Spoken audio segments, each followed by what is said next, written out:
on the strength of a likeness.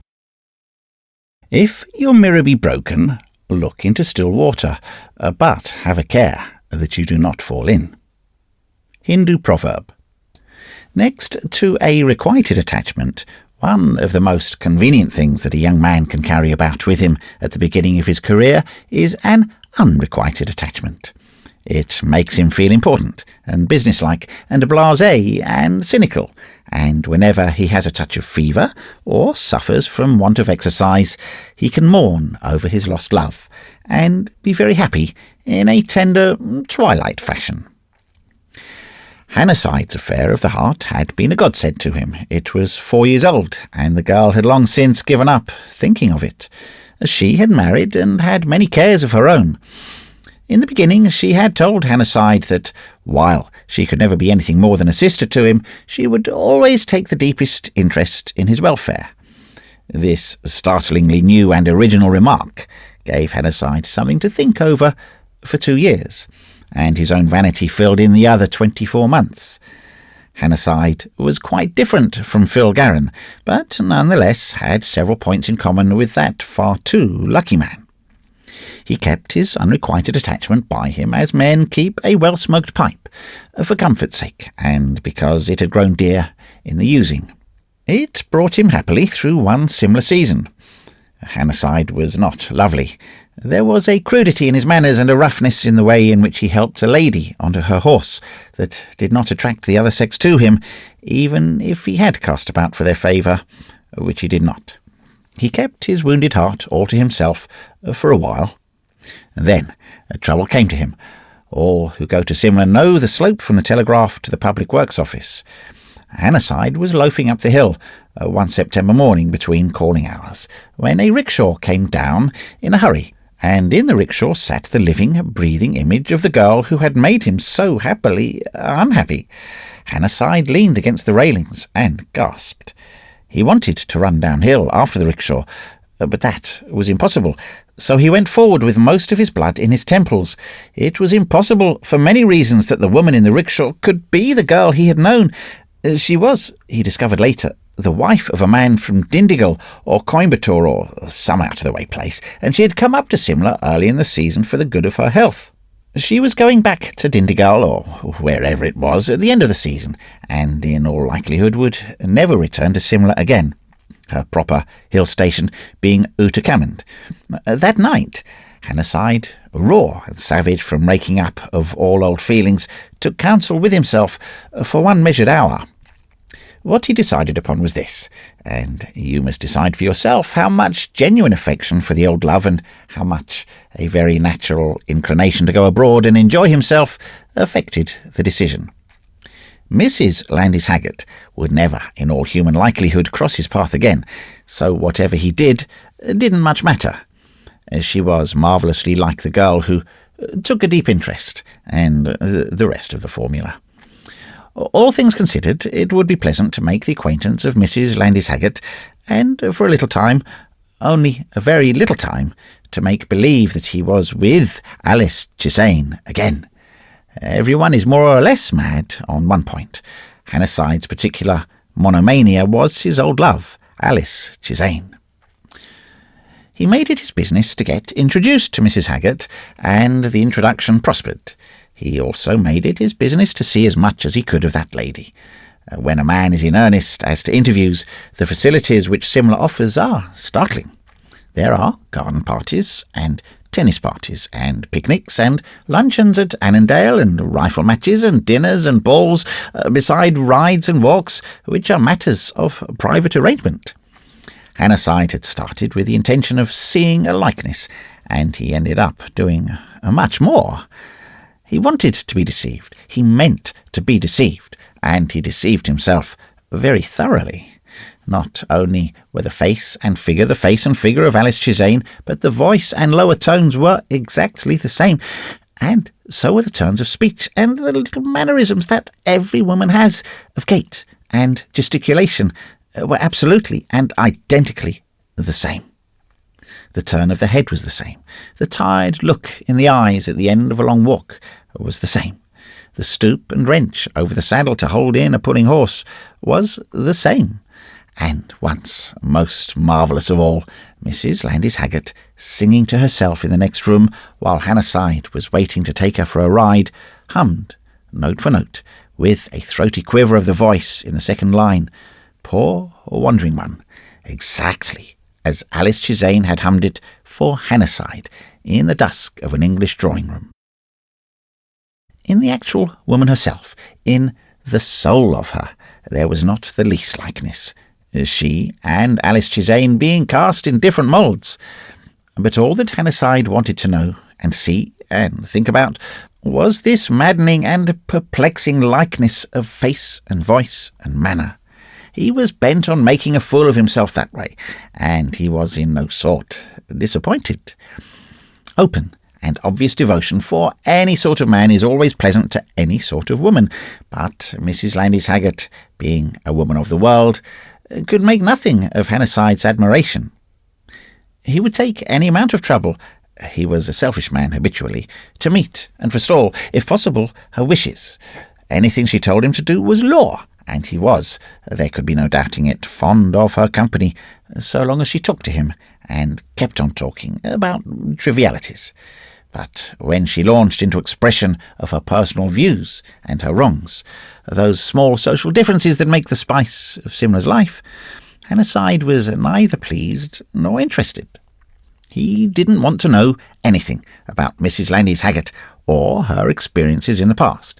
She had travelled nearly all over the world and could talk cleverly. He wanted the likeness of Alice Chisane before his eyes and her voice in his ears. Anything outside that, reminding him of another personality, jarred, and he showed that it did. Under the new post office one evening, Mrs. Landys Haggart turned on him and spoke her mind shortly and without warning. "Mr. Hannah Side," said she, "will you be good enough to explain why you have appointed yourself my special cavalier servant? I don't understand it, but I'm perfectly certain, somehow or other, that you don't care the least little bit in the world for me." This seems to support, by the way, the theory that no man can act or tell lies to a woman without being found out. Hannah Side was taken off his guard. His defence never was a strong one, because he was always thinking of himself, and he blurted out before he knew what he was saying this expedient answer. "No more I do." The queerness of the situation and the reply made Mrs. Landys Haggart laugh. Then it all came out, and at the end of Hannah Side's lucid explanation, Mrs. Haggart said, with at least a little touch of scorn in her voice, "So I'm to act as the lay figure for you to hang the rags of your tattered affections on, am I?" Hannah Side didn't see what answer was required, and he devoted himself generally and vaguely to the praise of Alice Chisane, which was unsatisfactory. Now, it is to be thoroughly made clear that Mrs. Haggart had not the shadow of a ghost of an interest in Hannah Side. Only no woman likes being made love through instead of to, especially on behalf of a musty divinity of 4 years' standing. Hannah Side did not see that he had made any very particular exhibition of himself. He was glad to find a sympathetic soul in the arid wastes of Simla. When the season ended, Hannah Side went down to his own place, and Mrs. Haggart to hers. "It was like making love to a ghost," said Hannah Side to himself, "and it doesn't matter, and now I'll get to my work." But he found himself thinking steadily of the Haggart Chisane ghost, and he could not be certain whether it was Haggart or Chisane that made up the greater part of the pretty phantom. He got understanding a month later. A particular point of this peculiar country is the way in which a heartless government transfers men from one end of the empire to the other. You can never be sure of getting rid of a friend or an enemy till he or she dies. There was a case once, but that's another story. Haggart's department ordered him up from Dindigul to the frontier at 2 days' notice, and he went through, losing money at every step, from Dindigul to his station. He dropped Mrs. Haggart at Lucknow to stay with some friends there, to take part in a big ball at the Chutter Munzil, and to come on when he had made the new home a little comfortable. Lucknow was Hannah Side's station, and Mrs. Haggart stayed a week there. Hannah Side went to meet her. As the train came in, he discovered what he had been thinking of for the past month. The unwisdom of his conduct also struck him.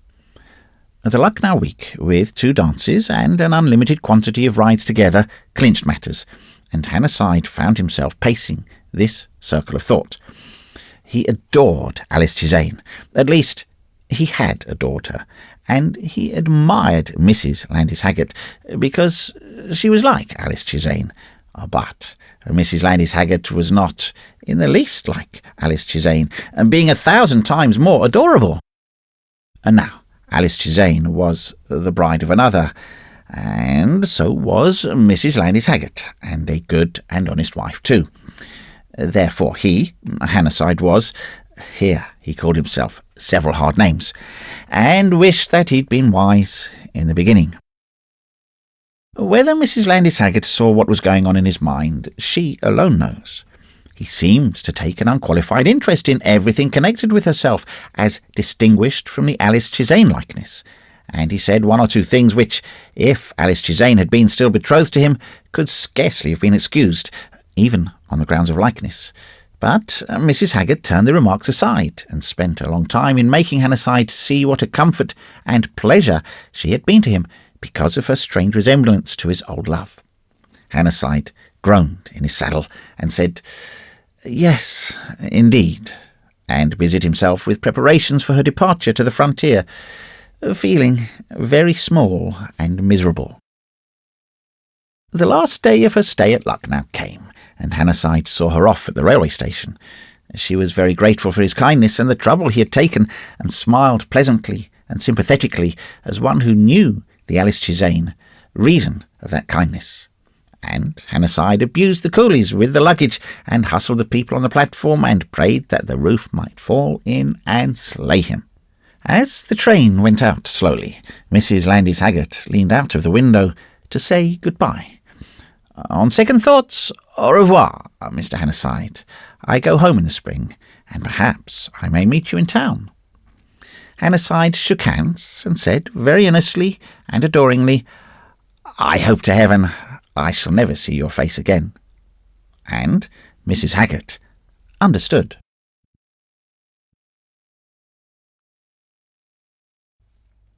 Private Leroyd's story. And he told a tale. Chronicles of Gautama Buddha. Far from the haunts of company officers who insist upon kit inspections, far from keen-nosed sergeants who sniff the pipe stuffed into the bedding roll, 2 miles from the tumult of the barracks, lies the trap. It is an old dry well, shadowed by a twisted pipal tree and fenced with high grass. Here, in the years gone by, did Private Ortheris establish his depot and menagerie for such possessions, dead and living, as could not safely be introduced to the barrack-room. Here were gathered Houdin pullets and fox terriers of undoubted pedigree and more than doubtful ownership, for Ortheris was an inveterate poacher and pre-eminent among a regiment of neat-handed dog-stealers. Never again will the long lazy evenings return wherein Ortheris, whistling softly, moved surgeon-wise among the captives of his craft at the bottom of the well, when Leroyd sat in the niche, giving sage counsel on the management of tykes, and Mulvaney, from the crook of the overhanging pipal, waved his enormous boots in benediction above our heads, delighting us with tales of love and war, and strange experiences of cities and men. Ortheris landed in last in the little stuffed bird shop for which your soul longed. Leroyd back again in the smoky stone-ribbed north amid the clang of the Bradford looms. Mulvaney, grizzled, tender, and very wise Ulysses, sweltering on the earthwork of a central India line. Judge if I have forgotten old days in the trap. Ortheris, as Alice thinks he knows more than other folks, says she wasn't a real lady, but no bit of Eurasian. I don't gainsay as her colour was a bit duxy-like, but she was a lady. Why, she rode of a carriage, and good horses too, and her hair was that old you could see her face in it, and she wore diamond rings, and a gold chain, and silk and satin dresses, and money cost a deal, for it isn't a cheap shop, and keeps enough for one pattern to fit a figure like hers. Her name was Mrs. D'Souza, and the way I come to be acquainted with her was along of our Colonel's lady's dog, Rip. I've seen a vast of dogs, but Rip was the prettiest picture of a clever fox terrier ever I set eyes on. He could do what you like, but spake of the Colonel's lady set more store by him than if he'd been a Christian. She had bairns of her own, but they was England, and Rip seemed to get all the cuddling and petting as belonged to a bairn of good right. But Rip were a bit on a rover, and had a bit of breaking out of barracks like and trotting round the place, as if he were a cantonment magistrate come round inspecting. The Colonel leathers him once or twice, but Rip didn't care, and kept going his rounds with his tail a wagging as if he were flag signalling to the world at large, as he was getting on nicely, thank you. And how's you saying? And then Colonel was no sort of hand-reared dog tease him up. A rare clipper of a dog, and it's no wonder, young lady, and Mr. Sousa should take a fancy to him. There's one of 10 commandments says you mustn't covet your neighbour's ox, nor his jackass, but it doesn't say nought about his terrier dogs, and that's the reason why Mrs. de Sousa coveted Rip, though she went to the church regular, along with her husband, who was much darker, and if he hadn't had such a good coat to his back, you might have called him a black man, and not tell a nee nother. They said he handled his brass jute, and he had a rare lot on it. Well, you seen, when they teed Rip up, the poor old lad didn't enjoy very good health, so the Colonel's lady sends for me, has had a name for being knowledgeable about a dog, and axes what's ailing with him.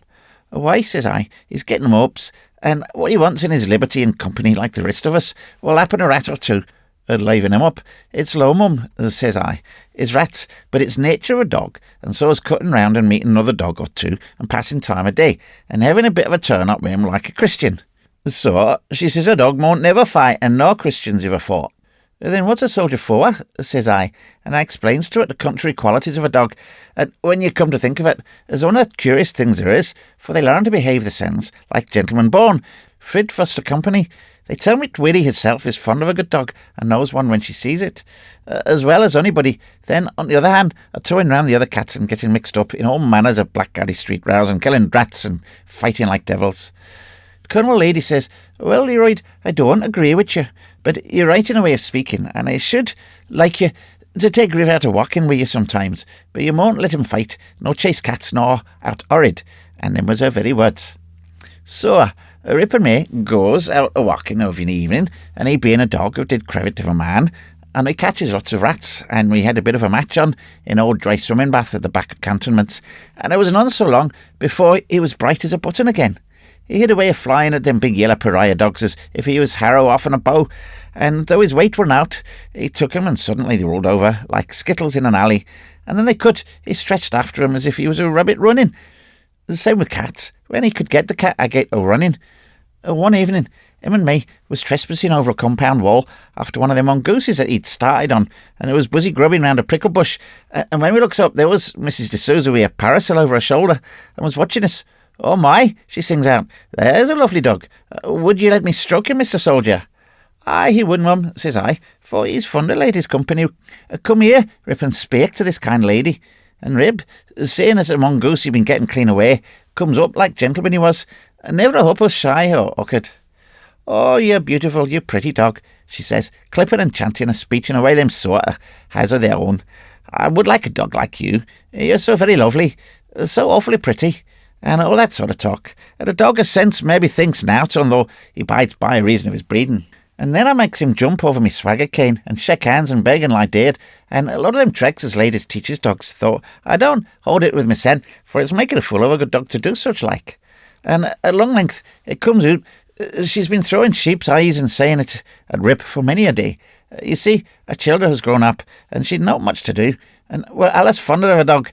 So she asks me if I'd take something to drink, and we goes into the drawing room with her husband, and was a sen, and they makes a good fuss of dog, and I has a bottle of ale, and he give me a handful of cigars. So I comed away, but old lass sings out, "Oh, Mr. Soldier, please come again and bring that pretty dog."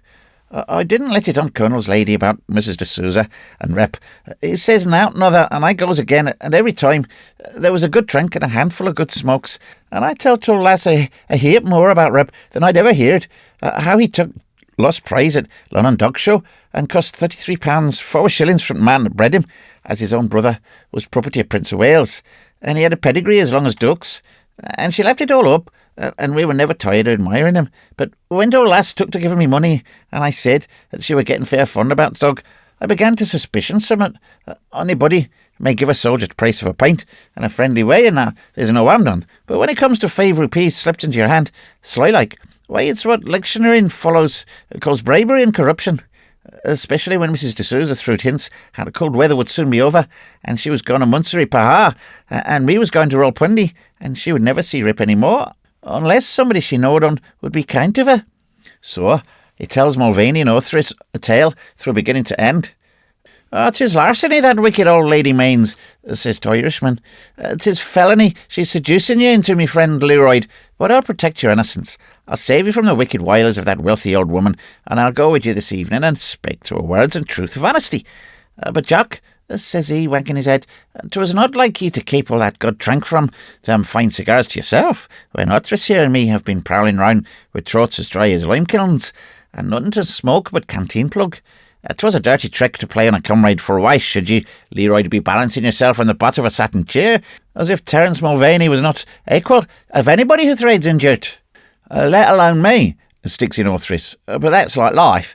Them what's really fitted to decorate society get no show, while a blundering Yorkshireman like you—" "Nay," says I, "it's none at blundering Yorkshireman she wants. It's Rip. He's gentleman this journey."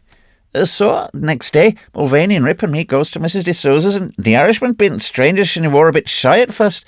But you've heard Mulvaney talk, and you may believe as he fairly bewitched old lass. Well, she let out she wanted to take Rip away with her to Munsery Paha. Then Mulvaney changes his tune and axes her solemn like if she thought of consequences of getting two poor but honest soldiers sent to Andaming Islands. Mrs. D'Souza began to cry, so Mulvaney turned around, opened the tack and smoothed her down, allowing that Rip would be a vast better off in the hills than down in Bengal. And 'twas a pity he shouldn't go where he was so well beliked, and so he went on backing and felling and working up and told less. Well, she fell as if her life wasn't worth naught, as if she didn't have dog. And then all of a sudden he says, "But you shall have him, marm, for you've a feeling heart, not like this cold-bloody Yorkshireman, but it'll cost you not a penny less than 300 rupees. "Don't you believe him, mum?" says I. "The Colonel's lady would have took 500 for him." "He said she would," says Mulvaney. "It's not buying him, I mean, but for sake of this kind good lady, I'll do what I never dreamt to do in my life. I'll steal him." "Don't say steal," says Mrs. D'Souza. "He shall have the happiest home. Dogs often get lost, you know, and then they stray, and he likes me, and I like him, and I never liked a dog yet, and I must have him. And if I got him at last minute, I could carry him off to Munsmore Pahar, and nobody would never know." And now and again, Mulvaney looked across at me, and I thought I could make out what he was after. I concluded to take his lead. "Well, mum," I says, "I never thought to come down to dog stealing, but if my comrade sees how it could be done to oblige a lady like you said, I'm not man to hold back, though it's a bad business I'm thinking, and 300 rupees is a poor set-off against chance of them Deming Islands as Mulvaney talks on." "I'll make it 350, says Mrs. D'Souza, "only let me have to talk." So we let her persuade us, and she takes Rip's measure there and then, and sent to Hamilton's to order a silver collar again at time when he was to be her own, and was to be the day she set off from Munsery Paha. "Sither Mulvaney," says I, when we was outside, "you're never going to let her have Rip." "And would you disappoint a poor old woman?" says he. "She shall have Rip." "And where's he to come, though?" says I. "Leroy, my man," he sings out. "You're a pretty man of your inches and a good comrade, but your head is made of duff. Isn't our friend Orthris a taxidermist and a real artist with his nimble white fingers? And what's a taxidermist but a man who can trade skins? Do you mind the white dog that belongs to the canteen sergeant? About says to him, but that's lost half his time in snarling the rest. He shall be lost for good now. And do you mean that she's the spit of a shape and size of the Colonel's baron, that his tail is an inch too long, and he has none of the colour that diversifies the rail Rip, and his temper is that of his master and worse? But what is an inch on a dog's tail? And what, to a professional like Orthris, is a few ring-streaked spots of black and brown and white, and nothing at all, at all. And then we meets Orthris, and that little man, being sharp as a needle, seed his way through business in a minute, and he went to work a practising hair dyes from the very day, beginning on some white rabbits he had, and then he drawed all Rip's markings on the back of the white commissariat's bullock, so as to get his hand in and be sure of his colours, shading off brown into black as natural as life. If Rip had a fault, it was too much marking, but it was strangely regular, and Orthris settled himself to make a first-rate job on it when he got handed a canteen sergeant's dog. There never was such a dog as thought for bad temper, and it did not get no better when his tail had to be fettled an inch and a half shorter, but they may talk of their Royal Academies as they like. I never seed a bit of animal painting to beat the copy as Orthris made of Rip's marks. Well, the picture itself was snarling all the time, and trying to get to Rip standing there to be copied as good as gold. Uthras allus had as much conceit in himself as he would lift a balloon, and he was so pleased with his sem rep, he were for taking him to Mrs. de Souza before she went away. But Mulvaney and me stopped that, knowing Uthras' work, though never so clever, was nobbut skin deep. And at last Mrs. de Souza fixed day for starting him in Surrey Paha. We used to take Rep to station in a basket and hand him over just when they was ready to start, and then she'd give us brass and was agreed on. And me word, it were high time she were off, for them haired eyes upon Kerr's back took a vast of pain to keep the right colour, though Uthras spit a banter of 7 rupees, 6 annas, in the best druggist shops in Calcutta. But the canteen sergeant was looking for his dog everywhere, and we'd been tied up to be temper got worn however. It were the evening when train started through Hurrah, and we helped Mrs. de Souza with about 60 boxes, and then we gave it a basket, and Uthras, for pride of his work, asked us to let him come along with us, and he couldn't help lifting the lid and showing to Kerr as he lay coiled up. "Oh," says the old lass, "the beauty, how sweet he looks." And just then the beauty snarled and showed his teeth, so Mulvaney shuts down the lid and says, "You'll be careful, Mum, when you take him out. Is this a custom to be travelling by railway? And he's sure to want his rail mistress and his friend Leroy, so I'll make allowance for his feelings at first." She would do all that and more for the dear good Rep. She would not open the basket till he were miles away, for fear anybody should recognise him, and we were real good and kind soldier men, and we were, and she hands me a bundle of notes, and then comes up a few of her relations and friends to say goodbye. Not more than 75 there wasn't, and we cuts away.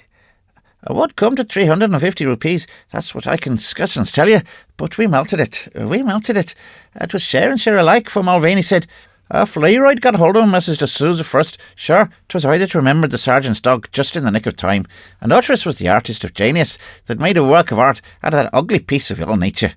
Yet by way of thank-offering that I was not led into felony by that wicked old woman, I'll send a trifle to Father Victor for the poor people he's always begging for. But me and Uthras, he being Cockney, and I being pretty far north, did not see it the same way. We'd gotten the brass, and we meant to keep it, and so we did, for a short time. No, we never did heard a word more till lass. Our regiment went to Pindy, and the canteen sergeant he got himself another tyke instead of the one he got lost so regular, and was lost for good at last."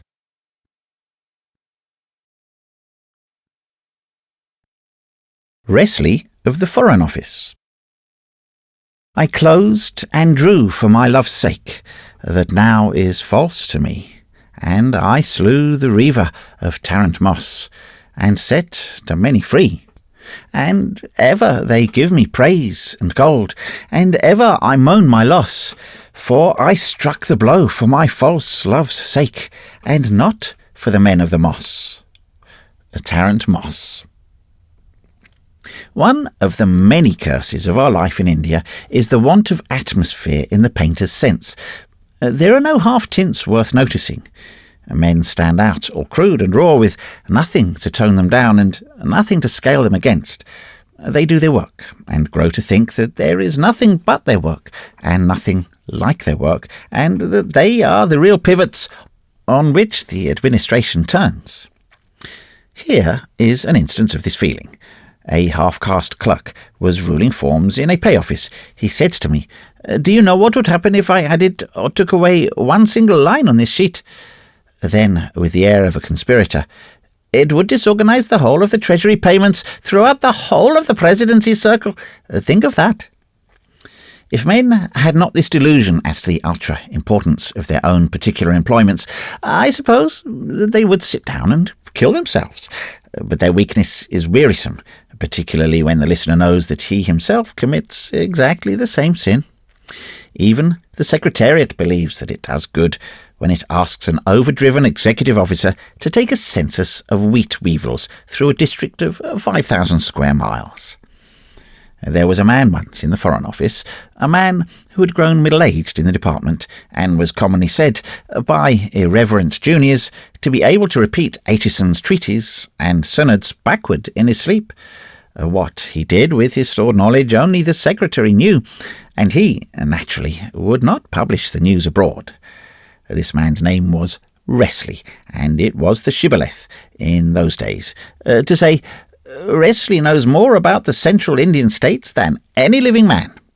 If you did not say this, you were considered one of mean understanding. Nowadays, the man who says that he knows the ravel of the intertribal complications across the border is more of use. But in Wrestley's time, much attention was paid to the Central Indian States. They were called foggy and factors, and all manner of imposing names. And here the curse of Anglo-Indian life fell heavily. When Wrestley lifted up his voice and spoke about such and such a succession to such and such a throne, the Foreign Office was silent, and heads of departments repeated the last 2 or 3 words of Wrestley's sentences and tacked "yes, yes" onto them, and knew that they were assisting the Empire to grapple with serious political contingencies. In most big undertakings, 1 or 2 men do the work, while the rest sit near and talk till the ripe decorations begin to fall. Wrestley was the working member of the Foreign Office firm, and to keep him up to his duties, when he showed signs of flagging, he was made much of by his superiors and told what a fine fellow he was. He did not require coaxing, because he was of tough build, but what he received confirmed him in the belief that there was no one quite so absolutely and imperatively necessary to the stability of India as Wrestley of the Foreign Office. There might be other good men, but the known, honoured and trusted man among men was Wrestley of the Foreign Office. We had a viceroy in those days who knew exactly when to gentle a fractious big man, and to harden up a collar-galled little one, and so keep all his team level. He conveyed to Wrestley the impression which I have just set down, and even tough men are apt to be disorganised by a viceroy's praise. There was a case once, but that is another story. All India knew Wrestley's name and office. It was in Thacker and Spink's directory, but who he was personally, or what he did, or what his special merits were, not 50 men knew or cared. His work filled all his time, and he found no leisure to cultivate acquaintances beyond those of dead Rajput chiefs with ahir blots in their scutcheons. Wrestley would have made a very good clerk in the Herald's College had he not been a Bengal civilian. Upon a day between office and office, great trouble came to Wrestley, overwhelmed him, knocked him down, and left him gasping as though he'd been a little schoolboy. Without reason, against prudence, and at a moment's notice, he fell in love with a frivolous, golden-haired girl who used to tear about Simla Mole on a high, rough whaler with a blue velvet jockey cap crammed over her eyes. Her name was Venner, Tilly Venner, and she was delightful. She took Wrestley's heart at a hand gallop, and Wrestley found that it was not good for man to live alone, even with half the Foreign Office records in his presses. Then Simla laughed, for Wrestley in love was slightly ridiculous. He did his best to interest the girl in himself, that is to say, his work, and she, after the manner of women, did her best to appear interested in what, behind his back, she called Mr. Wrestley's wajas, for she lisped very prettily. She did not understand one little thing about them, but she acted as if she did. Men have married on that sort of error before now. Providence, however, had care of Wrestley. He was immensely struck with Miss Venner's intelligence. He would have been more impressed had he heard her private and confidential accounts of his calls. He held peculiar notions as to the wooing of girls. He said that the best work of a man's career should be laid reverently at their feet. Ruskin writes something like this somewhere, I think, but in ordinary life a few kisses are better, and save time. About a month after he'd lost his heart to Miss Venner, and had been doing his work vilely in consequence, the first idea of his native rule in central India struck Wrestley, and filled him with joy. It was, as he sketched it, a great thing, the work of his life, a really comprehensive survey of a most fascinating subject, to be written with all the special and laboriously acquired knowledge of Wrestley of the Foreign Office, a gift fit for an Empress. He told Miss Venner that he was going to take leave, and hoped, on his return, to bring her a present worthy of her acceptance. Would she wait? Certainly she would. Wrestley drew 1,700 rupees a month. She would wait a year for that. Her mamma would help her to wait. So, Wrestley took 1 year's leave and all the available documents, about a truckload, that he could lay hands on, and went down to central India with his notion hot in his head. He began his book in the land he was writing of. Too much official correspondence had made him a frigid workman, and he must have guessed that he needed the white light of local colour on his palette. This is a dangerous paint for amateurs to play with. Heavens, how that man worked! He caught his Rudgers, analysed his Rudgers, and traced them up into the mists of time and beyond, with their queens and their concubines. He dated and cross-dated, pedigreed and triple-pedigreed, compared, noted, connoted, wove, strung, sorted, selected, inferred, calendared, and counter-calendared for 10 hours a day. And, because this sudden and new light of love was upon him, he turned those dry bones of history and dirty records of misdeeds into things to weep or to laugh over, as he pleased. His heart and soul were at the end of his pen, and they got into the ink. He was dowered with sympathy, insight, humour, and style for 230 days and nights, and his book was a book. He had his vast special knowledge with him, so to speak, but the spirit, the woven-in human touch, the poetry, and the power of the output were beyond all special knowledge. But I doubt whether he knew the gift that was in him then, and thus he may have lost some happiness. He was toiling for Tilly Venner, not for himself. Men often do their best work blind for someone else's sake. Also, though this has nothing to do with the story, in India, where everyone knows everyone else, you can watch men being driven by the women who govern them, out of the rank and file and sent to take up points alone. A good man, once started, goes forward, but an average man, so soon as the woman loses interest in his success as a tribute to her power, comes back to the battalion and is no more heard of. Wesley bore the first copy of his book to Simla, and, blushing and stammering, presented it to Miss Venner. She read a little of it. I give her review verbatim. "Oh, your book. It's all about those Howid Wudgers. I don't understand it." Wesley, of the Foreign Office, was broken, smashed.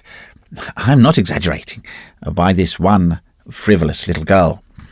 All that he could say feebly was, But it's my magnum opus, the work of my life." Miss Venner did not know what magnum opus meant, but she knew that Captain Carrington had won 3 races at the last Gymkhana. Wesley didn't press her to wait for him any longer. He had sense enough for that.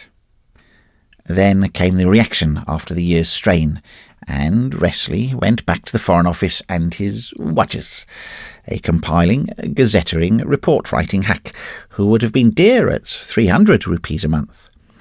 He abided by Miss Venner's review, which proves that the inspiration in the book was purely temporary and unconnected with himself. Nevertheless, he had no right to sink in a Hilton 5 packing cases, brought up at enormous expense from Bombay, of the best book of Indian history ever written. When he sold off before retiring some years later, I was turning over his shelves and came across the only existing copy of Native Rule in Central India, the copy that Miss Venner could not understand. I read it, sitting on his mule trunks, as long as the light lasted, and offered him his own price for it. He looked over my shoulder for a few pages and said to himself drearily, "Now, how in the world did I come to write such damn good stuff as that?" Then to me, "Take it and keep it. Write one of your penny farthing yarns about its birth. Perhaps the whole business may have been ordained to that end." Which, knowing what Wesley of the Foreign Office was once, struck me as about the bitterest thing I had ever heard a man say of his own work.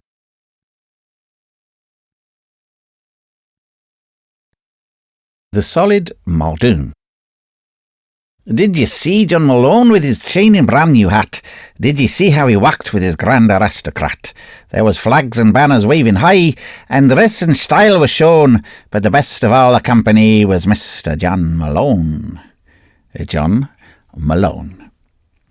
There had been a royal dogfight in the ravine at the back of the rifle butts between Leroyd's Jock and Ortheris's Blue Rot, both mongrel ramper hounds, chiefly ribs and teeth. It lasted for 20 happy, howling minutes, and then Blue Rot collapsed, and Ortheris paid Leroy 3 rupees, and we were all very thirsty. A dogfight is a most heating entertainment, quite apart from the shouting, because rampers fight over a couple of acres of ground. Later, when the sound of belt badges clicking against the necks of beer bottles had died away, conversation drifted from dog to man fights of all kinds. Humans resemble red deer in some respects. Any talk of fighting seems to wake up a sort of imp in their breasts, and they bell one to the other, exactly like challenging bucks. This is noticeable even in men who consider themselves superior to privates of the line. It shows the refining influence of civilization and the march of progress. Tale provoked tale, and each tale more beer. Even dreamy Leroy's eyes began to brighten, and he unburdened himself of a long history in which a trip to Malham Cove, a girl at Paisley Brig, a ganger himself, and a pair of clogs were mixed in drawling tangle. "And so our coots heard ye open from Tinty here, and he was abed for the matter of a month," concluded Leroy pensively.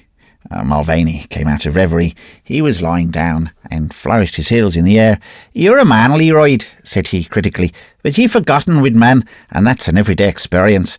But I've stood up to a ghost, and that was not an everyday experience." "Now," said Ortheris, throwing a cork at him, "you get up and address the ass, you and your experiences. Is it a bigger one nor usual?" "'Twas the living truth," answered Mulvaney, stretching out a huge arm and catching Ortheris by the collar. "Now, where are you, me son? Will you take the word of the Lord out of me mouth another time?" He shook him to emphasise the question. "No, something else, though," said Ortheris, making a dash at Mulvaney's pipe, capturing it and holding it at arm's length. "I'll chuck it across the ditch if you don't let me go. You marauding heathen, 'tis the only cutty I've ever loved. Handle or tender, I'll chuck you across the Nola. If that pipe was broke, give her back to me, sir." Ortheris had passed the treasure to my hand. It was an absolutely perfect clay, as shiny as the black ball at Poole. I took it reverently, but it was firm. "Will you tell us about the ghost fight, if I do?" I said. "Is it the story that's troubling you?" "Of course I will.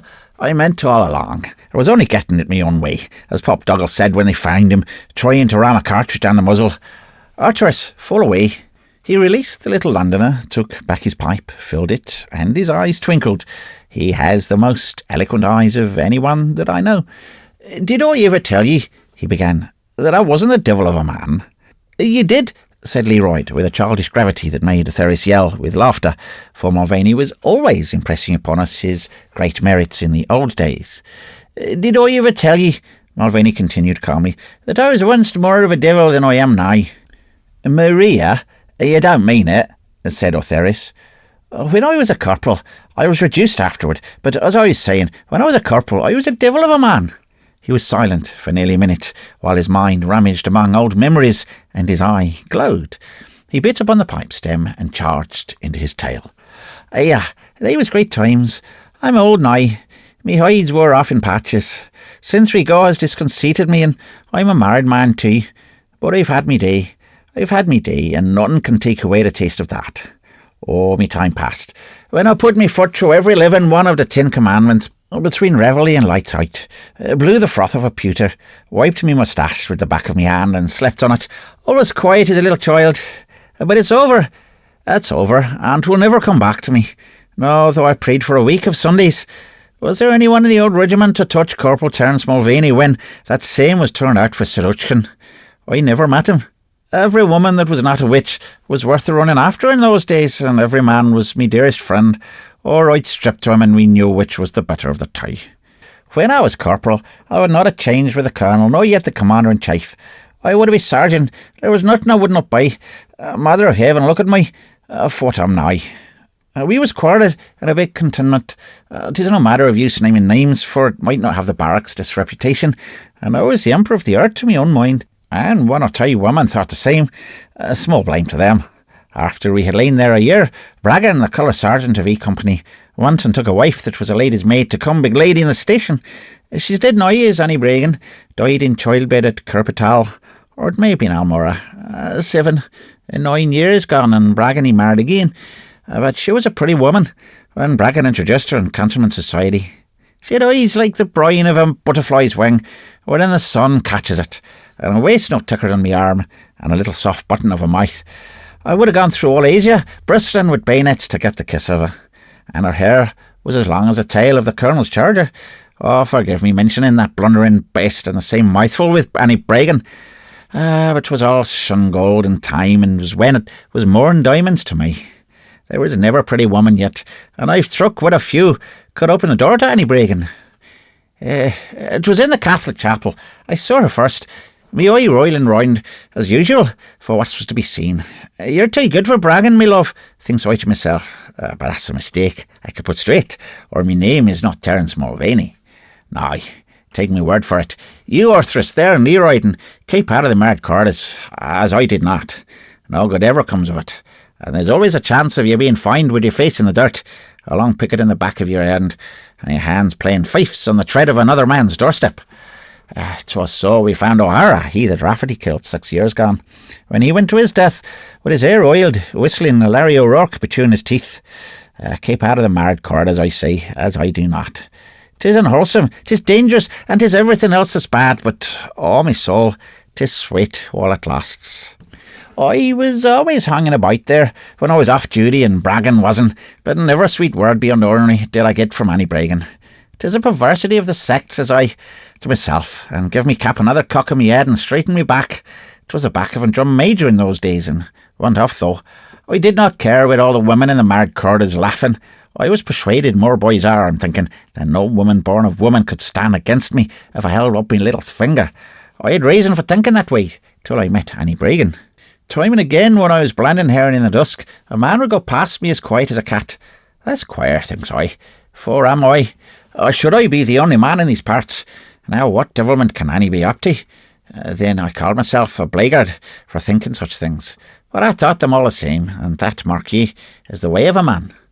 One evening I said, Mrs. Bragan, mind I no disrespect to you, who's that corporal man? I seen the stripes, though I could never get sight of his face. Who's that corporal man that comes in always when I'm going away? Oh, Mother of God, says she, turning as white as me belt. Have you seen him too? I seen him, says I. Of course I have. Did you want me not to see him? For we were standing talking in the dark outside the veranda of Bragan's quarters. You better tell me to shut me eyes, unless I'm mistaken he's come nigh. And sure enough, the corporal man was walking to us, hanging his head down as though he was ashamed of himself. Good night, Mrs. Bragan, says I. Very cool. 'Tis not for me to interfere with your moors, but you might manage some things with more decency. I'm off to Canteen, I says. I turned on me heel and went, swearing I would give that man a dressing that would stop him messing about with married quarters for a month and a week. I had not took 10 paces before Annie Bregan was hanging onto me arm, and I could feel that she was shaking all over. Stay with me, Mr. Mulvaney, says she. You're flesh and blood at the least, are you not? I'm all that, says I. Me anger went away in a flash. Will I want to be asked twice, Annie? With that, I slipped my arm round her waist, for begad, I fancied she'd surrendered at discretion at the honours of war were mine. What nonsense is this, says she, drawing herself up on the tips of her dear little toes. With the mother's milk not dry in your impudent mouth. Let go, she says. Did you not say just now I was flesh and blood, says I. I have not changed since, I says, and I kept my arm where it was. Your arm's yourself, says she, and her eyes sparkled. Sure, 'tis only human nature, says I, and get my arm where it was. Nature or no nature, says she, you take your arm away or I'll tell Bregan, and he'll alter the nature of your head for what you take me for, she says. A woman, says I, the prettiest in barracks. A wife, says she, the straightest in cantonments. With that, I dropped my arm, fell back 3 paces and saluted, for I saw that she meant what she said. Then you know something that some men would give a good deal to be certain of. How could you tell? I demanded, in the interests of science. Watch the hand, said Mulvaney. If she shut her hand tight, thumb down over the knuckle, take up your hat and go. You'll only make a fool of yourself if you stay.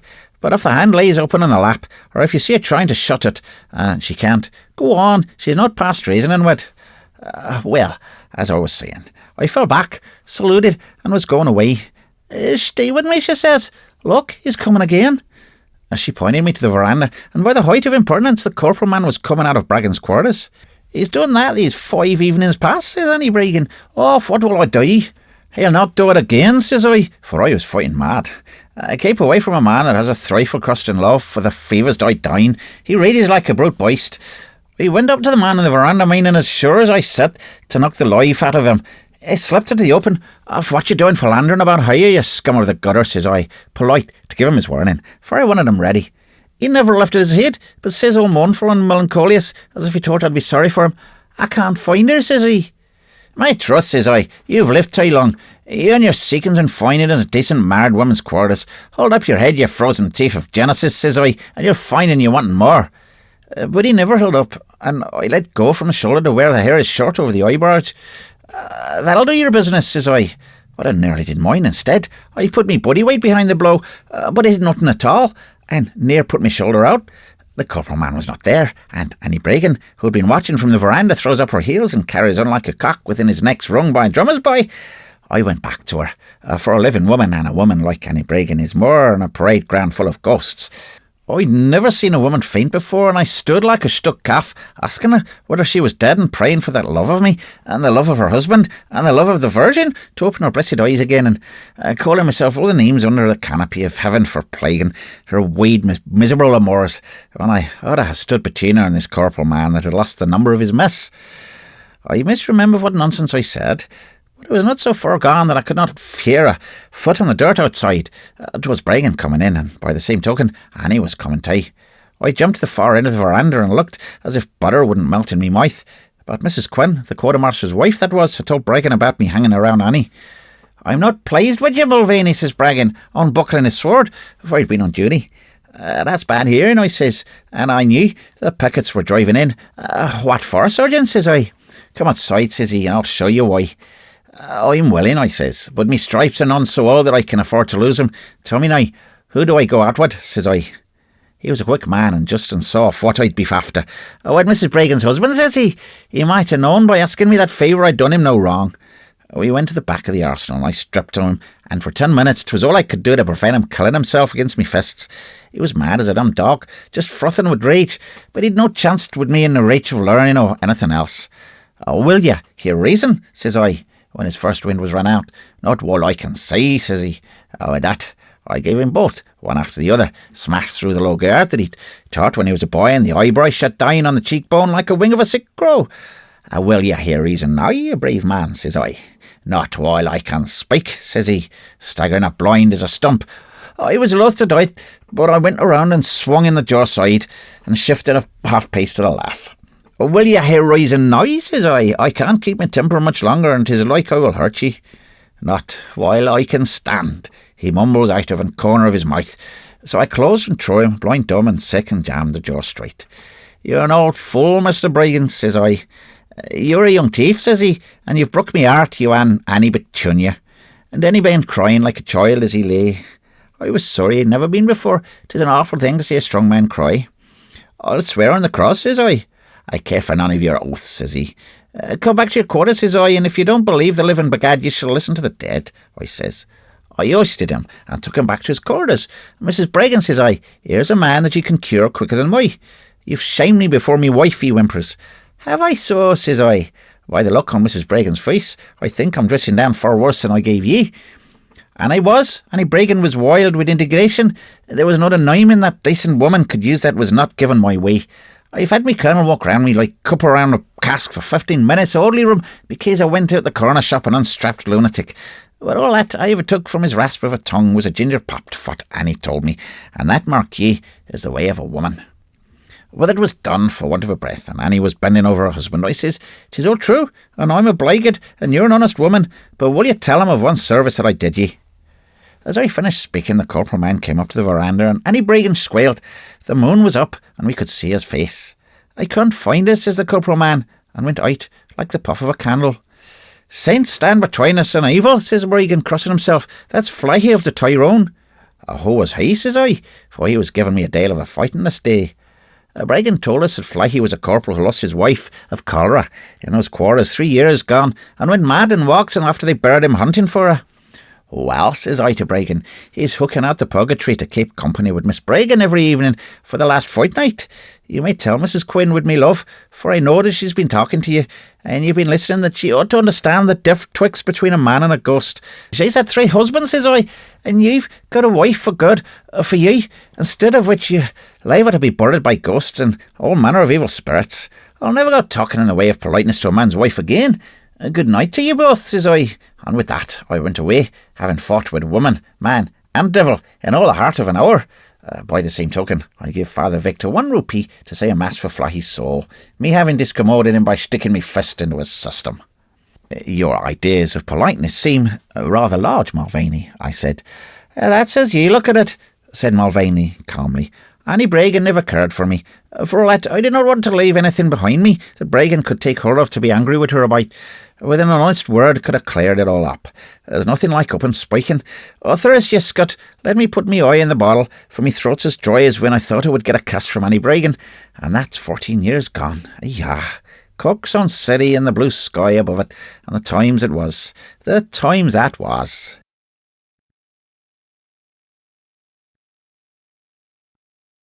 The Three Musketeers.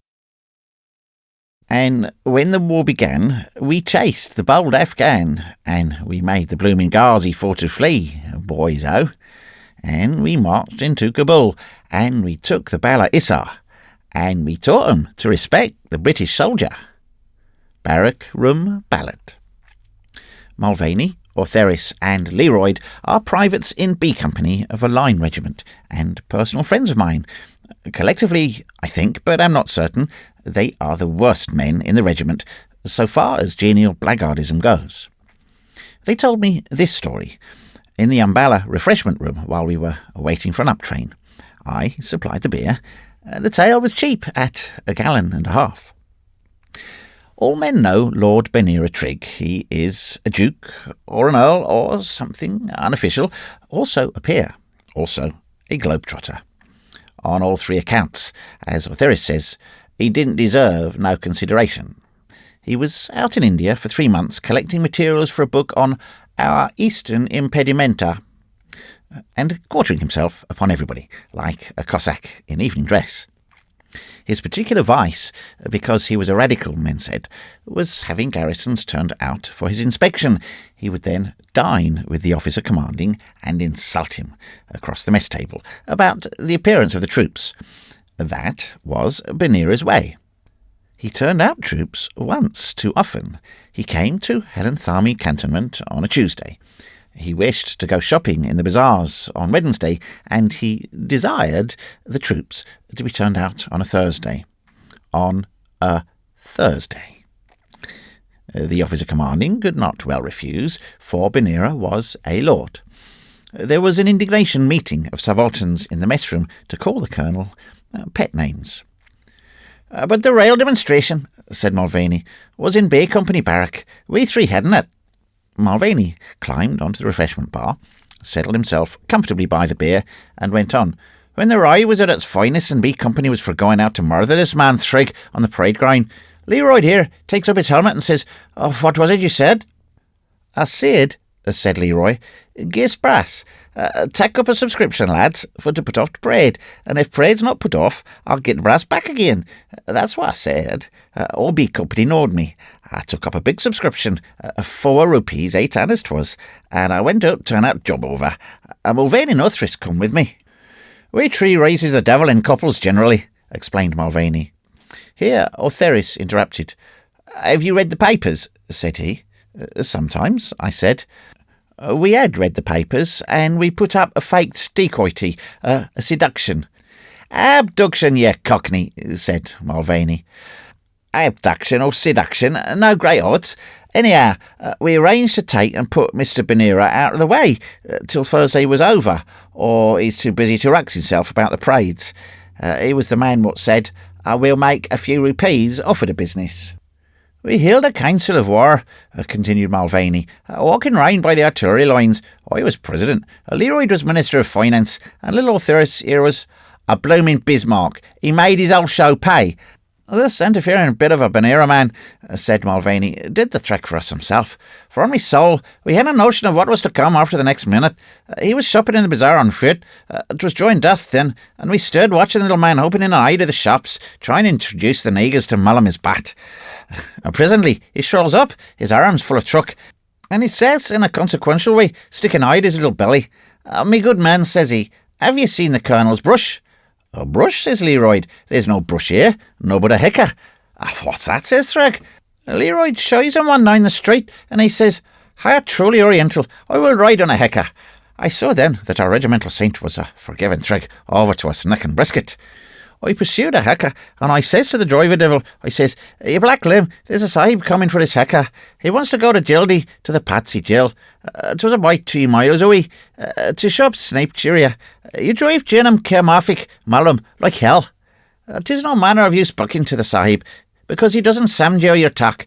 If he bollows anything, you just chop and chell, dicker.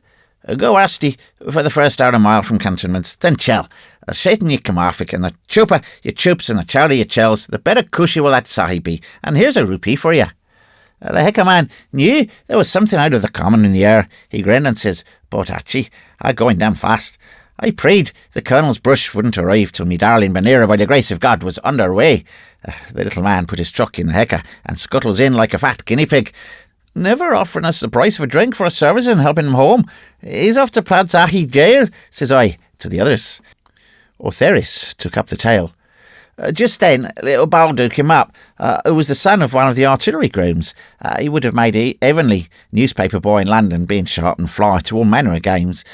He'd been watching us putting Mr. Benera into his temporary barouche, and he says, "What have you been doing, of sahibs?" says he. Leroyd caught him by the ear, and he says, "Yes," went on Leroyd, "a young man. That man's going to have guns out Thursday tomorrow, and there's more work for you, young man. And I'll say that take a tat and lookery and write that down this to Patsel Jail. Could that here hecker and tell driver in your lingo that you're going to tack his place. Sir, don't speak to that, and he's little man. Drive to hecker into Patsel Jail into Waver. Leave Sasib there and run home, and here's a rupee for that." Then Mulvaney and Ortheris spoke together in alternate fragments, Mulvaney leading. "He was a knowing little devil, was Baldo. He says bout Atchie and cats, with a wink in his eye. But he says there's money to be made, and I wanted to see the end of the campaign. So he says we'll double out to the Padsy jail and save the little man from being decoited by the mother in Baldo, and turn up like rescuers in a Victoria melodrama. So we doubled for the jail, and presently there was a devil in a harush behind us, and 3 boys and grasscats ponies come by, pointing along for their dear life. Tell me, Bob, if Baldo hadn't raised a regular army of decoys, today the job in style, and we ran, and they ran, splitting with the laughing till we gets near the jail, and here's sounds of distress floating melancholy in the heavenly air." Ortheris was growing poetical under the influence of the beer, but the duet recommenced, Mulvaney leading again.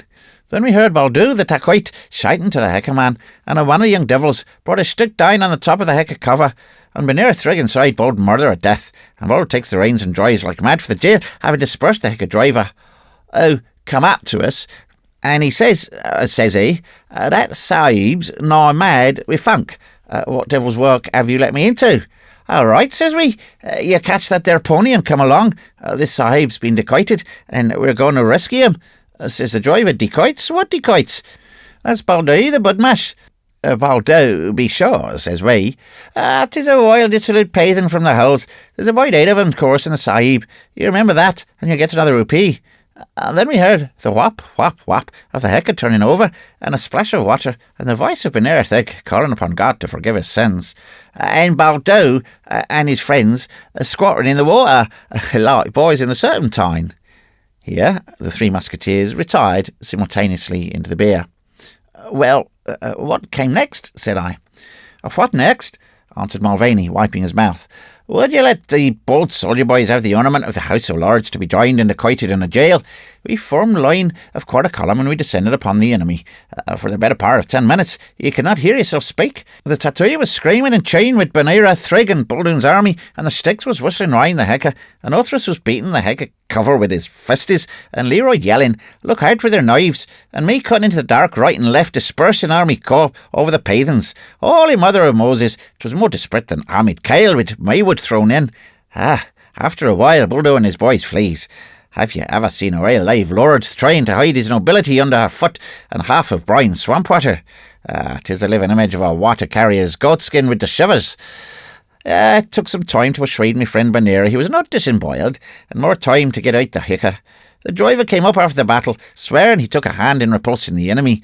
Benira was sick with the fear. We escorted him back, very slow, to the cantonments, for that and the chill to soak into him. It suck. Glory be to the regimental saint, but it sucked to the marrow of Lord Benira Trig. Here, Ortheris slowly, with immense pride. He says, You are my noble preservers, says he. You are a honour to the British Army, says he. With that, he describes the awful band of dacoits what set on him. There was about 40 of them, and he was overpowered by numbers, so he was. But he never lost his presence of mind, so he didn't. He gave the Eka driver 5 rupees for his noble assistance, and he said he would see to us after he'd spoken to the colonel, for we was a honour to the regiment, we was. And we three, said Mulvaney, with a seraphic smile, have drawn the particular attention of the Bob's Bahadur more than once, but he's a real good little man, is Bob's. Go on, Otters, me son. Well, then we leaves him at the colonel's house, where he's sick, and we cuts over to B Company Barrack, and we says we've saved Benira from a bloody doom, and the chances was again they're being prayed on Thursday. About 10 minutes later, come 3 envelopes, one for each of us. So help me, Bob, if the old bloke hadn't gave us a 5 apiece, 64 rupees in the bazaar. On Thursday, he was in hospital, recovering from his sanguinary encounter with a gang of pavans, and B Company was drinking themselves into clink by squads. So there never was no Thursday parade. But the colonel, when he heard of our gallant conduct, he says, I know there's been some devilry somewhere, says he, but I can't bring it home to you three. And my private impression is, said Mulvaney, getting off the bar and turning his glass upside down, that if they'd known they wouldn't have brought it home. 'Tis flying in the face, firstly of nature, second of the regulations, and third the will of Terence Mulvaney to hold parades of Thursdays. Good, my son, said Leroy, but young mon, what's the notebook for? Let be, said Mulvaney. This time next month we're in the Sherappies. 'Tis immortal fame the gentleman's going to give us, but keep it dark till we're out of the range of my little friend Bob's Bahadur. And I have obeyed Mulvaney's order.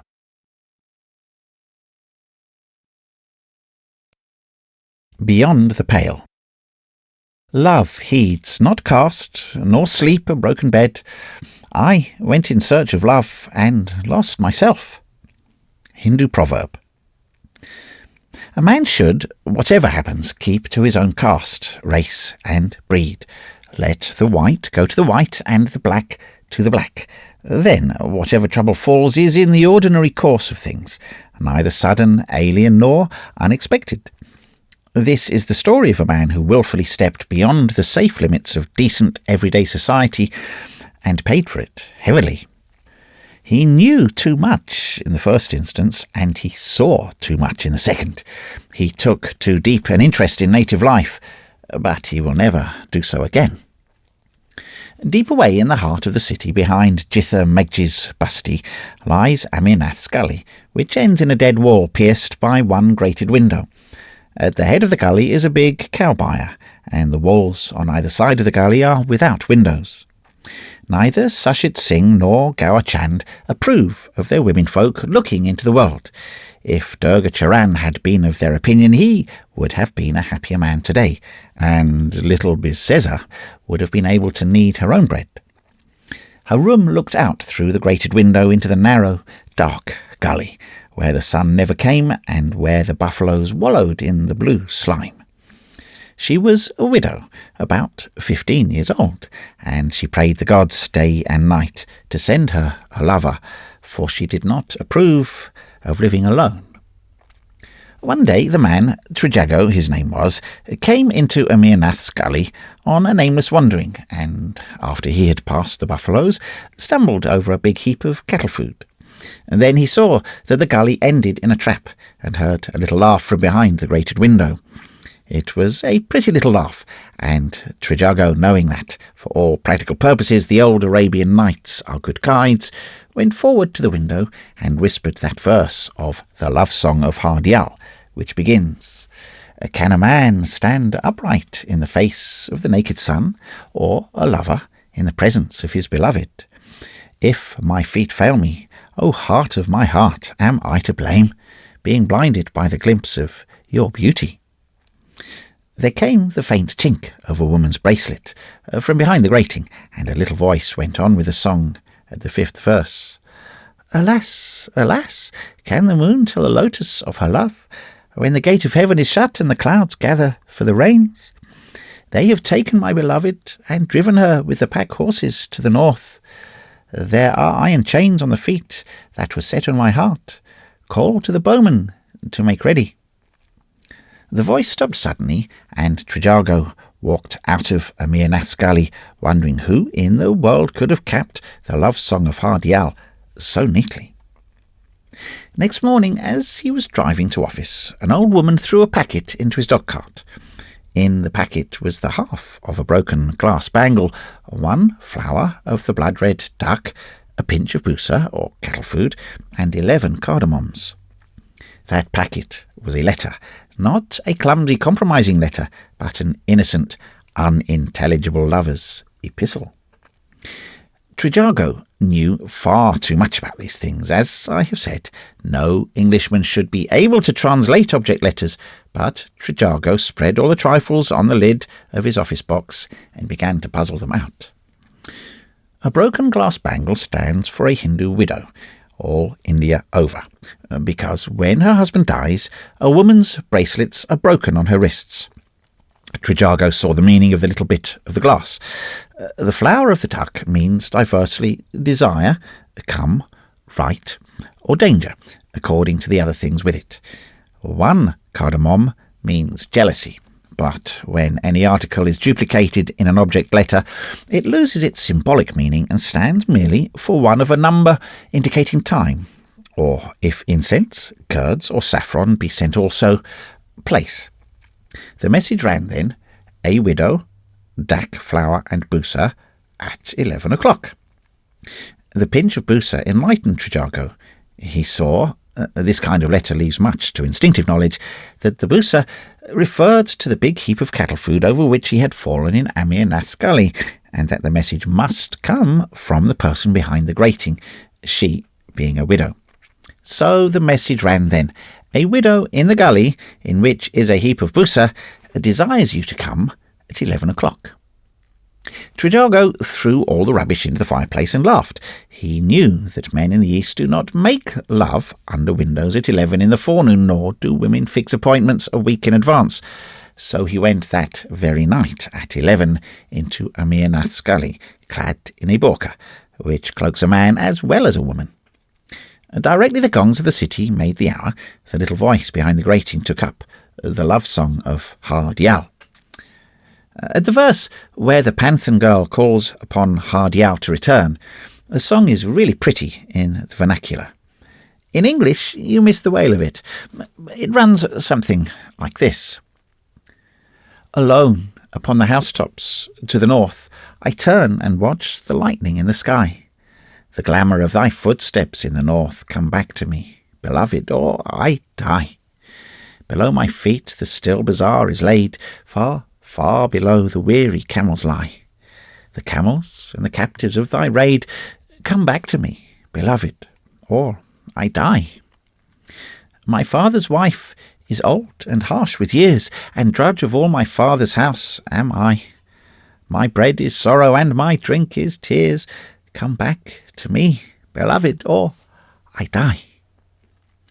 As the song stopped, Trejago stepped up under the grating and whispered, I am here. Bizessa was good to look upon. That night was the beginning of many strange things, and of a double life so wild that Trejago today sometimes wonders if it were not all a dream. Bizessa, or her old handmaiden who had thrown the object letter, had detached the heavy grating from the brickwork of the wall, so that the window slid inside, leaving only a square of raw masonry into which an active man might climb. In the daytime, Trejago drove through his routine of office work, or put on his calling clothes and called on the ladies of the station, wondering how long they would know him if they knew of poor little Bizessa. At night, when all the city was still, came the walk under the evil-smelling burqa, the patrol through Jitha Megji's Basti, and the quick turn into Amir Nath's gully, between the sleeping cattle and the dead walls, and then, last of all, Bizessa and the deep even breathing of the old woman who slept outside the door of the bare little room that Durga Charan allotted to his sister's daughter. Who or what Durga Charan was, Trejago never inquired, and why in the world he was not discovered and knifed never occurred to him till his madness was over, and Bisesa... But this comes later. Bisesa was an endless delight to Trejago. She was as ignorant as a bird, and her distorted versions of the rumours from the outside world that had reached her in her room amused Trejago almost as much as her lisping attempts to pronounce his name, Christopher. The first syllable was always more than she could manage, and she made funny little gestures with her rose-leaf hands as one throwing the name away, and then, kneeling before Trejago, asked him, exactly as an Englishwoman would do, if he was sure he loved her. Trejago swore that he loved her more than anyone else in the world, which was true. After a month of this folly, the exigencies of his other life compelled Trejago to be especially attentive to a lady of his acquaintance. You may take it for a fact that anything of this kind is not only noticed and discussed by a man's own race, but by some 150 natives as well. Trejago had to walk with this lady and talk to her at the bandstand, and once or twice to drive with her, never for an instant dreaming that this would affect his dearer, out-of-the-way life. But the news flew, in the usual mysterious fashion, from mouth to mouth, till Bisesa's duenna heard of it and told Bisesa. The child was so troubled that she did the household work evilly and was beaten by Durga Charan's wife in consequence. A week later, Bisesa taxed Trejago with the flirtation.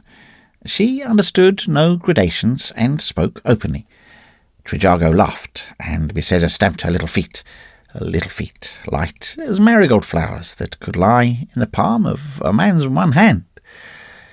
Much that is written about Oriental passion and impulsiveness is exaggerated and compiled at second hand, but a little of it is true, and when an Englishman finds that little, it is quite as startling as any passion in his own proper life. Bisesa raged and stormed, and finally threatened to kill herself if Trejago did not at once drop the alien Memsahib who had come between them. Trejago tried to explain and to show her that she did not understand these things from a Western standpoint. Bisesa drew herself up and said simply, "I do not. I know only this. It is not good that I should have made you dearer than my own heart to me, Sahib. You are an Englishman. I am only a black girl." She was fairer than bar gold in the mint, and the widow of a black man. Then she sobbed and said, "But on my soul and my mother's soul, I love you. There shall no harm come to you, whatever happens to me." Trejago argued with the child and tried to soothe her, but she seemed quite unreasonably disturbed. Nothing would satisfy her save that all relations between them should end. He was to go away at once, and he went. As he dropped out of the window, she kissed his forehead twice, and he walked home, wondering. A week, then 3 weeks passed, without a sign from Bisesa. Trejago, thinking that the rupture had lasted quite long enough, went down to Amir Nath's gully for the 5th time in the 3 weeks, hoping that his rap at the sill of the shifting grating would be answered. He was not disappointed. There was a young moon, and one stream of light fell down into Amir Nath's gully and struck the grating, which was drawn away as he knocked. From the black dark, Bisesa held out her arms into the moonlight. Both hands had been cut off at the wrists, and the stumps were nearly healed. Then, as Bisesa bowed her head between her arms and sobbed, someone in the room grunted like a wild beast, and something sharp, knife, sword, or spear, thrust at Trejago in his borka. The stroke missed his body, but cut into one of the muscles of the groin, and he limped slightly from the wound for the rest of his days. The grating went into its place. There was no sign whatever from inside the house, nothing but the moonlight strip on the high wall, and the blackness of Amir Nath's gully behind. The next thing Trejago remembers, after raging and shouting like a madman between those pitiless walls, is that he found himself near the river as the dawn was breaking, threw away his borka, and went home bareheaded. What was the tragedy? Whether Bicessa had, in a fit of causeless despair, told everything, or the intrigue had been discovered and she tortured to tell, whether Durga Charan knew his name and what became of Bicessa, Trejago does not know to this day.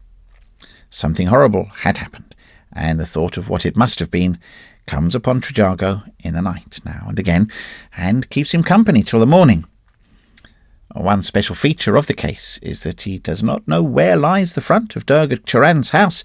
It may open onto a courtyard common to 2 or more houses, or it may lie behind any one of the gates of Jitha Megji's Brusty.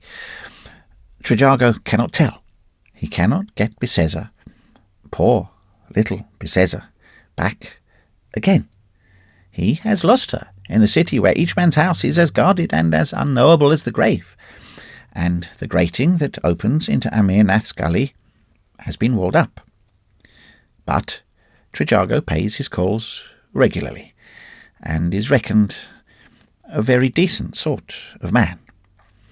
There is nothing peculiar about him, except a little stiffness caused by a riding strain in the right leg.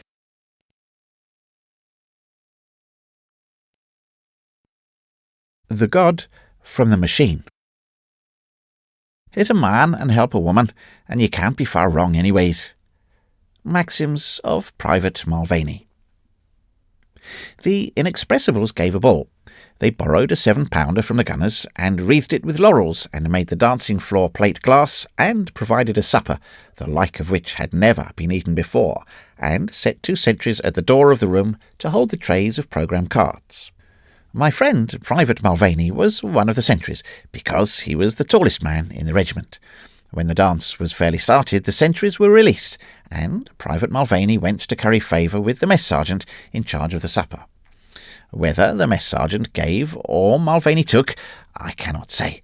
All that I'm certain of is that at supper time I found Mulvaney with Private Ortheris, 2/3 of a ham, a loaf of bread, half a patty de foie gras, and 2 magnums of champagne, sitting on the roof of my carriage. As I came up, I heard him saying, "Praise be, a dance doesn't come as often as orderly room, or by this and that, Ortheris, me son, or it would be the disgrace of the regiment instead of the brightest joy in its crown." "Hang the colonel's pet nuisance," said Ortheris, "but what makes you curse your rations? This here fizzy stuff's good enough." "Stuff, you uncivilised pagan. 'Tis champagne we're drinking now. 'Tisn't that I'm sick again. 'Tis this square stuff with the little bits of black leather in it. I misdoubt I'll be distressingly sick with it in the morning. What is it?" "Goose liver," I said, climbing on the top of the carriage, for I knew that it was better to sit out with Mulvaney than to dance many dances. "Goose liver, is it?" said Mulvaney. "Faith, I'm thinking them that makes it would do better to cut up the colonel. He carries a power of liver under his right arm when the days are warm and the nights chill. It would give him tons and tons of liver. 'Tis he says so. I'm all liver today, says he, and with that he orders me 10 days CB, for as mild a drink as ever a great sodger between his teeth. That was when he wanted for to wash himself in the fort ditch," Ortheris explained. "Said there was too much beer in the barrack water butts for a God-fearing man. You was lucky in getting off with what you did, Mulvaney." "Say you so? Now I'm persuaded I was cruel hard traded sin for what I've done for the likes of him in the days when me eyes were wider open than they are now. Man alive, for the colonel to whip me on a peg in that way. Me that have saved the reputation 10 times better than man than him. 'Twas nefarious, and that means a power of evil." "Never mind the nefariousness," I said. "Whose reputation did you save?" "More as a pity, 'twasn't me own, but I took more trouble with it than of it was. 'Twas just me way missing what was no business of mine here now." He settled himself at ease on the top of the carriage. "I'll tell you all about it. Of course, I will name no names, for there's one that's an officer's lady now that was in it, and no more will I name places, for a man is thracked by a place." "Aye, said Ortheris lazily, "but this is a mixed story what's coming." "Once upon a time, as the churler books say, I was a recruity." "Was you, vow?" said Ortheris. "Now that's extraordinary." "Ortheris," says Mulvaney, "if you open them lips of yours again, I will, save on your presence, sir, take you by the slack of your trousers and heave you." Mum," said Ortheris, "what happened when you was a recruity?" "I was a better recruity than you ever was or will be, but that's neither here nor there. And then I became a man, and the devil of a man I was 15 years ago. They called me Buck Mulvaney in them days, and begad I took a woman's eye. I did that. Oh, Therese, you scrub, what you sniggering at? Do you mistake me? Devil a doubt, said Therese, but I've heard summat like that before. Mulvaney dismissed the impertinence with a lofty wave of his hand, and continued. And the officers of the regiment I was in them days was officers, grand men, with a manner on 'em, and a way with 'em such as not made these days. All but one of the captains. A bad drill, a weak voice and a limp leg, them three things are the signs of a bad man. You bear that in mind, Therese, me son. And the colonel of the regiment had a daughter, one of them, lamb-like, bleating, pick me up and carry me or I'll die girls, such as was made for the natural prey of men like the captain, who was everlasting paying court to her, though the colonel, he said time and over, keep out of the brute's way, me dear, but he never had the heart for to send her away from the trouble, being as he was a widower, and she was their one child. Stop a minute, Mulvaney, said I. How in the world did you come to know these things? How did I come? Said Mulvaney with a scornful grunt. Because I'm turned during the Queen's pleasure to a lamp of wood, looking out straight forninst me, with a candelabrum in me hand for you to pick your cards out of. Must I not see nor feel? Of course I do. Of course I do. Up me back, and in me boots, or the short hair of the neck, that's where I keep me eyes when I'm on duty and the regular ones are fixed. No, take me word for it, sir. Everything and a great deal more is known in the regiment, or what would be the use of a mess sergeant or a sergeant's wife doing wet nurse to a major's baby? To resume, he was a bad drill, was this captain, a rotten bad drill, and when first I ran me eye over him, I says to myself, my militia bantam, I says, my cock of a gosport dunghill. 'Twas from Portsmouth he came to us. There's combs to be cut, says I, and by the grace of God, 'tis Terrance Mulvaney will cut them. So he went minowdering and menandering and blandering and rhining about the colonel's daughter, and she, poor innocent, looking at him like a commissariat's bullock looks at the company cook. He's a dirty little scrub of a black moustache, and he twisted and turned every word he used as if he found it too sweet for the spit. Yeah, he was a tricky man, and a liar by nature. Some are born so. He was one. I know he was over his belt in money borrowed from natives, besides a lot of other matters which, in regard to your present, sir, I will obliterate. A little of what I knew, the colonel knew, for he would have none of him, and that I'm thinking, by what happened afterward, the captain knew. One day, being mortal idle, or they would never have tried it, the regiment gave amateur theatricals, officers and officers' ladies. You've seen the likes time and again, sir, and poor fun 'tis them that sit in the back row and stamp with their boots for the honour of the regiment. I was told off for to shift the scenes, hauling up this and dragging down that. Light work it was, with lashings of beer and the girl that dressed the officers' ladies, but she died in Agra 12 years gone, and my tongue's getting the better of me. They was acting a plaything called Sweethearts, which you may have heard of. And the colonel's daughter, she was a lady's maid. The captain was a boy called Broom. Spread Broom was his name in the play. Then I saw had come out in the acting what I never saw before, and that was that he was no gentleman. They was too much together, them two. A whispering behind the scenes I shifted, and some of what they said I heard, for I was death blue, death and ivy on the comb cutting. He was everlastingly oppressing her to fall in with some sneaking scheme of his, and she was trying to stand out against him, but not as though she was setting her will. I wonder I, in them days that my ears did not grow a yard on me head with a listening. But I looked straight forninst me, and hauled up this and dragged down that, such as was my duty, and the officers' ladies says, one to another, thinking I was out of listening reach, for what an obliging young man is this Corporal Mulvaney? I was a corporal then. I was reduced afterward, but no matter. I was a corporal once. Well, this Sweetheart's business went on like most amateur theatricals, and barred what I suspicioned, 'twasn't till the dress rehearsal that I saw for certain that them two, he the blackguard, and she no wiser than she should have been, had put up an evasion. What, said I? Evasion, for what you call an elopement. Evasion, I calls it, because accepting when 'tis right and natural and proper, 'tis wrong and dirty to steal a man's one child. She's not knowing her own mind. There was a sergeant in the commissariat who set my face upon evasions. I'll tell you about that. Stick to the blooming captains, Mulvaney, said Therese. Commissariat sergeants is low. Mulvaney accepted the amendment and went on. And I knew the colonel was no fool, any more than me, for I was held the smartest man in the regiment, and the colonel was the best officer commanding in Asia, so what he said and I said was a mortal truth. We knew that the captain was bad, but for reasons which I have already obliterated, I knew more than me the colonel.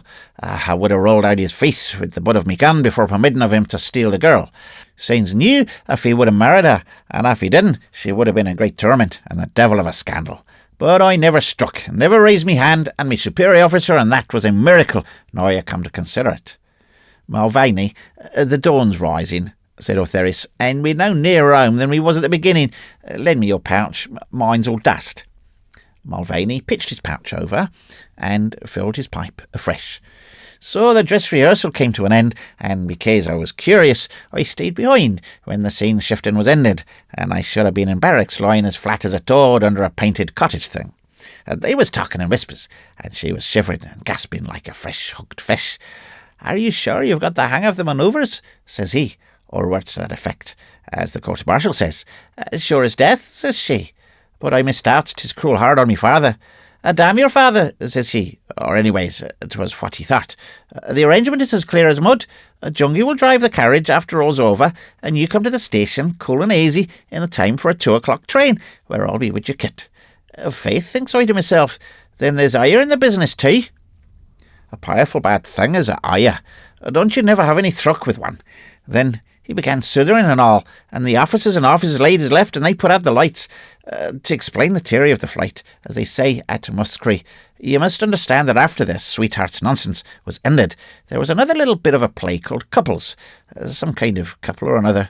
The girl was acting in this, but not the man. I suspicioned he'd go to the station with the girl's kit at the end of the first piece. 'Twas the kit that flustered me, for I knew for a captain to go a traipsing about the Emperor with the Lord knew what to have a trousseau in his arm was nefarious, and would be far worse than easing the flag so far as the talk afterward went. "Hold on, Mulvaney. What's trousseau?" said Ortheris. "You're an uncivilised man, me son. When a girl's married, all her kit and accoutrements are trousseau, which means a wedding portion, and 'tis the same when she's running away, even with the biggest blackguard on the army list. So I made me plan of campaign. The colonel's house was a good 2 miles away. "Dennis," says I to me colour sergeant, "if you love me, lend me your kiart, for me heart is broke and me feet is sore with tramping to and from this foolishness of the gaff." And Dennis lanted with a ramping, stamping red stallion in the shafts. When they was all settled down to their sweethearts for the first scene, which was a long one, I slips outside and into the cart. Mother of heaven, but I made that horse walk. And we came to the colonel's compound as the devil went through Athlone in standing leaps. There was no one there excepting the servants, and I went round the back and found the girl's aya. "You black brazen Jezebel," says I, "selling your master's honour for 5 rupees. I'll pack up all of Miss Sahib's kit and look sloppy. Captain Sahib's order," says I. "Going to the station we are," I says, and with that I laid me finger to me nose and looked the shamin' sinner I was. "But Archie," says she. So I knew she was in the business, and I piled up all the sweet talk I've ever learned in the bazaars onto this she-bullock, and prayed of her to put all the quick she knew into the thing. While she packed, I stood outside and sweated, for I wanted for her to shift the second scene. I tell you, a young girl's evasion means as much baggage as a regiment on the line of march. The saints help Dennis's springs, thinks I, as I bundled the stuff into the trap, for I left no mercy. "I'm coming too," says the ayah. "No, you don't," says I. "Later, Petchy. You beto, where you are. I'll Petchy come and bring you, sart. Come along with me, you marauding. Never mind what I call her." Then I went for the gaff, and by the special order of Providence, for I was doing a good work, you will understand, and then his springs held tight. Now, when the captain goes for the kit, thinks I, he'll be troubled. At the end of Sweethearts, off the captain runs in his cart to the colonel's house and sits down on the steps and laughs. Once and again I slipped on to see how the little piece was going, and when it was near ending, I stepped out all among the carriages and sings out very softly, "A jungie." Well, that the carriage began to move, and I waved the driver. "Hither-o," says I, and he hither-o'd till I judged he was at a proper distance, and then I took him fair and square between the eyes, all I knew for good or bad, and he dropped with a guggle like the canteen beer engine when it's running low. Then I ran to the cart and took out all the kit and piled it in the carriage, the sweat running down my face in drops. "Go home," says I to the says. "You'll find a man close here. Very sick he is. Take him away, and if you ever say one word about what you've decoed, I'll marry you till your own wife won't sum you who you are." Then I heard the stamping of feet at the end of the play, and I ran to let down the curtain. When they all came out, the girl tried to hide herself behind one of the pillars and says, "Jungie," in a voice that wouldn't have scared a hare. I ran over to Jungie's carriage and took up the lazy little horse blanket on the box, wrapped my head and the rest of me in it, and drove up to where she was.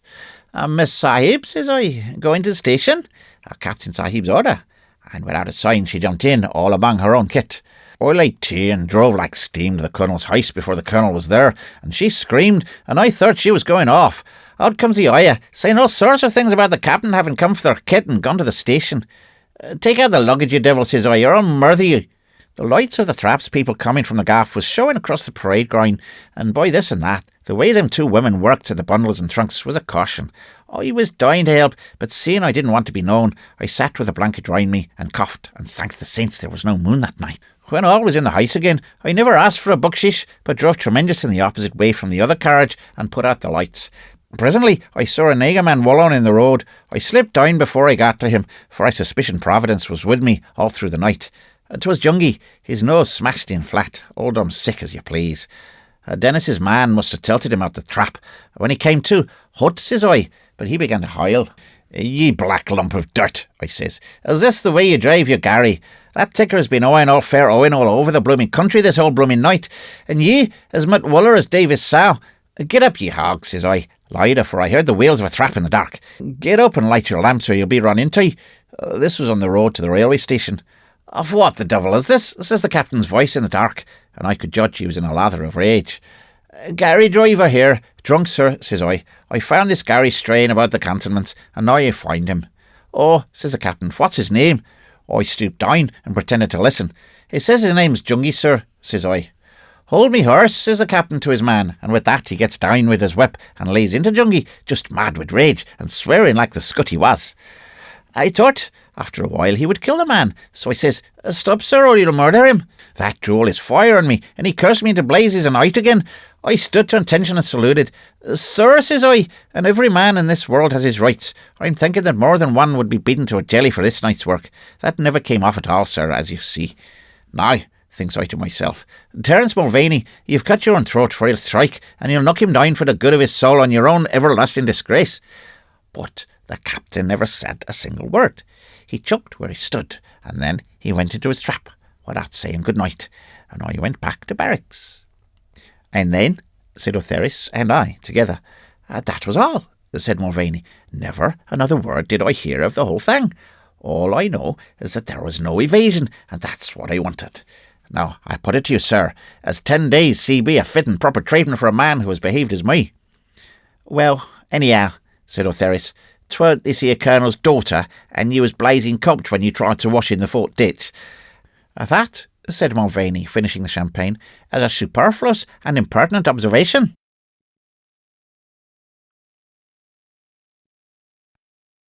The daughter of the regiment. Jane Arden was a sergeant's wife. A sergeant's wife was she. She married of him in Aldershot, and comed across the sea. Have you never heard tell of Jane Arden? Jane Arden, Jane Arden. Have you never heard tell of Jane Arden, the pride of the company? Old Barrack Room Ballad. A gentleman who doesn't know the Circassian Circle ought not to stand up for it, putting everybody out. This was what Miss McKenna said, and the sergeant who was my vis-a-vis looked the same thing. I was afraid of Miss McKenna. She was 6 feet high, all yellow freckles and red hair, and was simply clad in white satin shoes, a pink muslin dress, an apple-green stuff sash, and black silk gloves with yellow roses in her hair. Wherefore I fled from Miss McKenna, and sought my friend Private Mulvaney, who was at the cant refreshment table. "So you've been dancing with that little Jancy McKenna, sir? She that's going to marry Corporal Slane. When you next converse with your lords and your ladies, tell him you've danced with little Jancy. It's a thing to be proud of." But I wasn't proud. I was humble. I saw a story in Private Mulvaney's eye, and besides, if he stayed too long at the bar, he would, I knew, qualify for more pack drill. Now, to meet an esteemed friend doing pack drill outside the guardroom is embarrassing, especially if you happen to be walking with his commanding officer. "Come on to the parade ground, Mulvaney, it's cooler there, and tell me about Miss McKenna. What is she, and who is she, and why is she called Jancy? Do you mean to say you've never heard of old Pomelo's daughter, and you think you know things? I'm with you in a minute, within me pipe slit." We came out under the stars. Mulvaney sat down on one of the artillery bridges and began in the usual way, his pipe between his teeth, his big hands clasped and dropped between his knees, and his cap well on the back of his head. "When Mrs. Mulvaney, was Miss Shadd, you were a dale younger than you are now, and the army was different in several essentials. Boys have no call for to marry nowadays, and that's why the army has so few real good, honest, swearing, strapping, tender-hearted, heavy-footed wives as it used to have when I was a corporal. He was reduced afterward, but no matter, I was a corporal once. In them times, a man lived and died with his regiment, and by nature he married when he was a man. When I was a corporal, Mother of Heaven, how the regiment has died and been burned since that day. My colour sergeant was old McKenna, and a married man too, and his wife, his first wife, for he married 3 times, did McKenna, was Bridget McKenna, from Port Arlington, like myself. I've misremembered for what her first name was, but in B Company we called her Old Pomelo, by reason of her figure, which was entirely circumferential, like a big drum.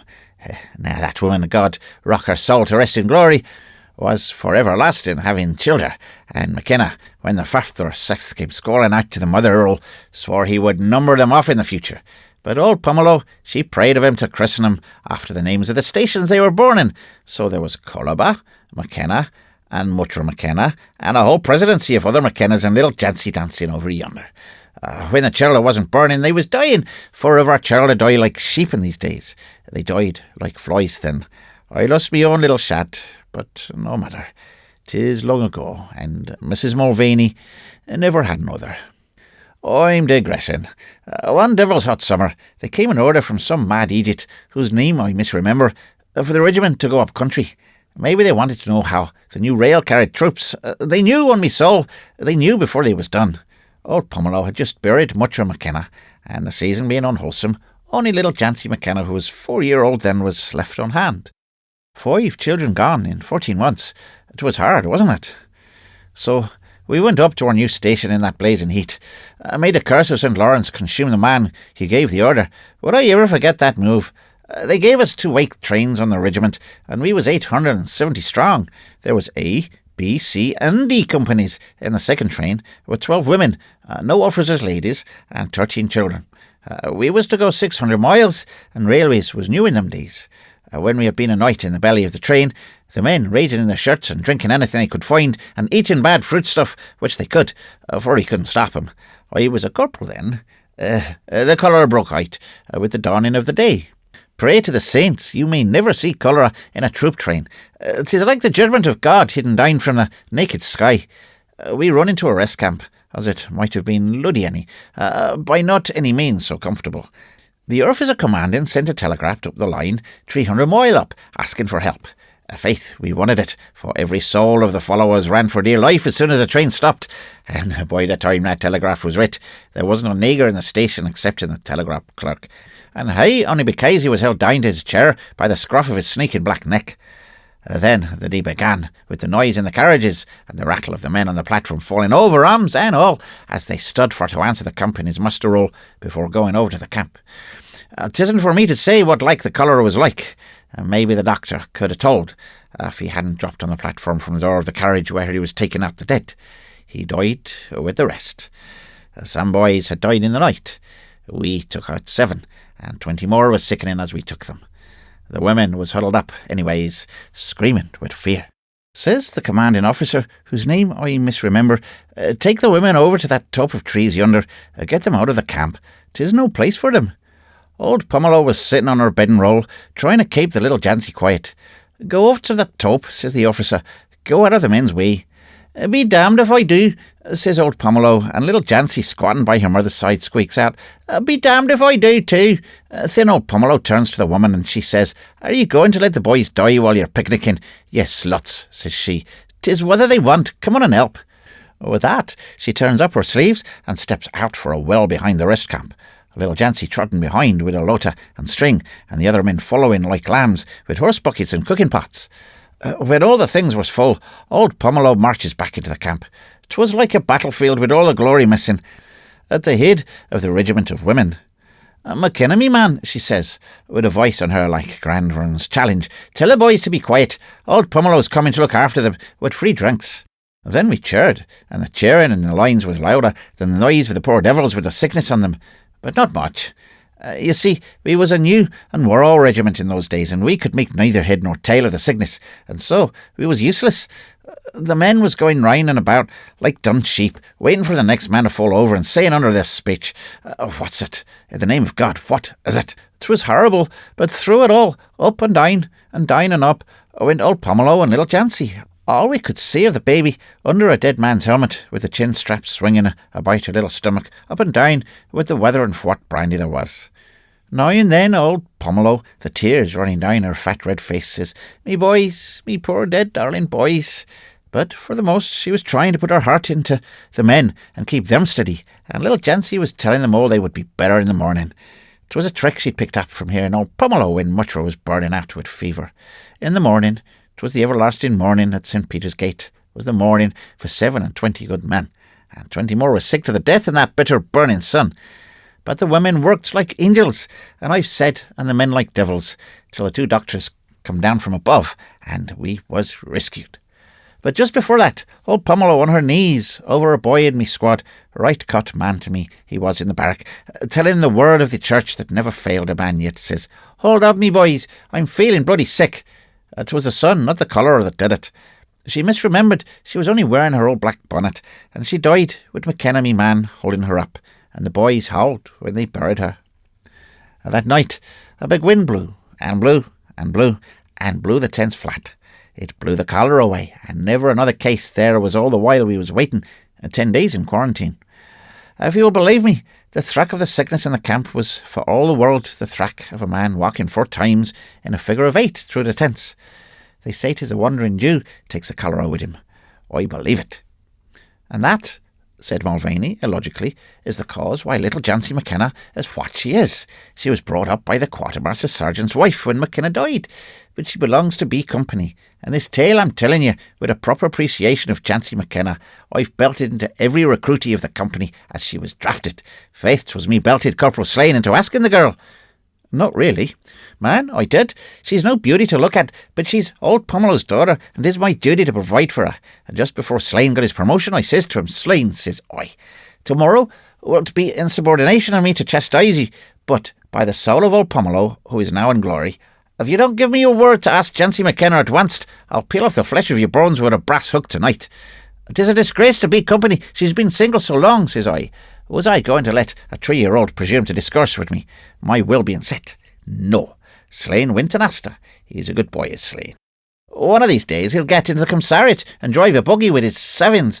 So I provided for old Pomelo's daughter. And now, you go along and dance again with her. And I did.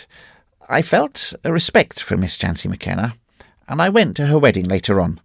Perhaps I will tell you about that one of these days.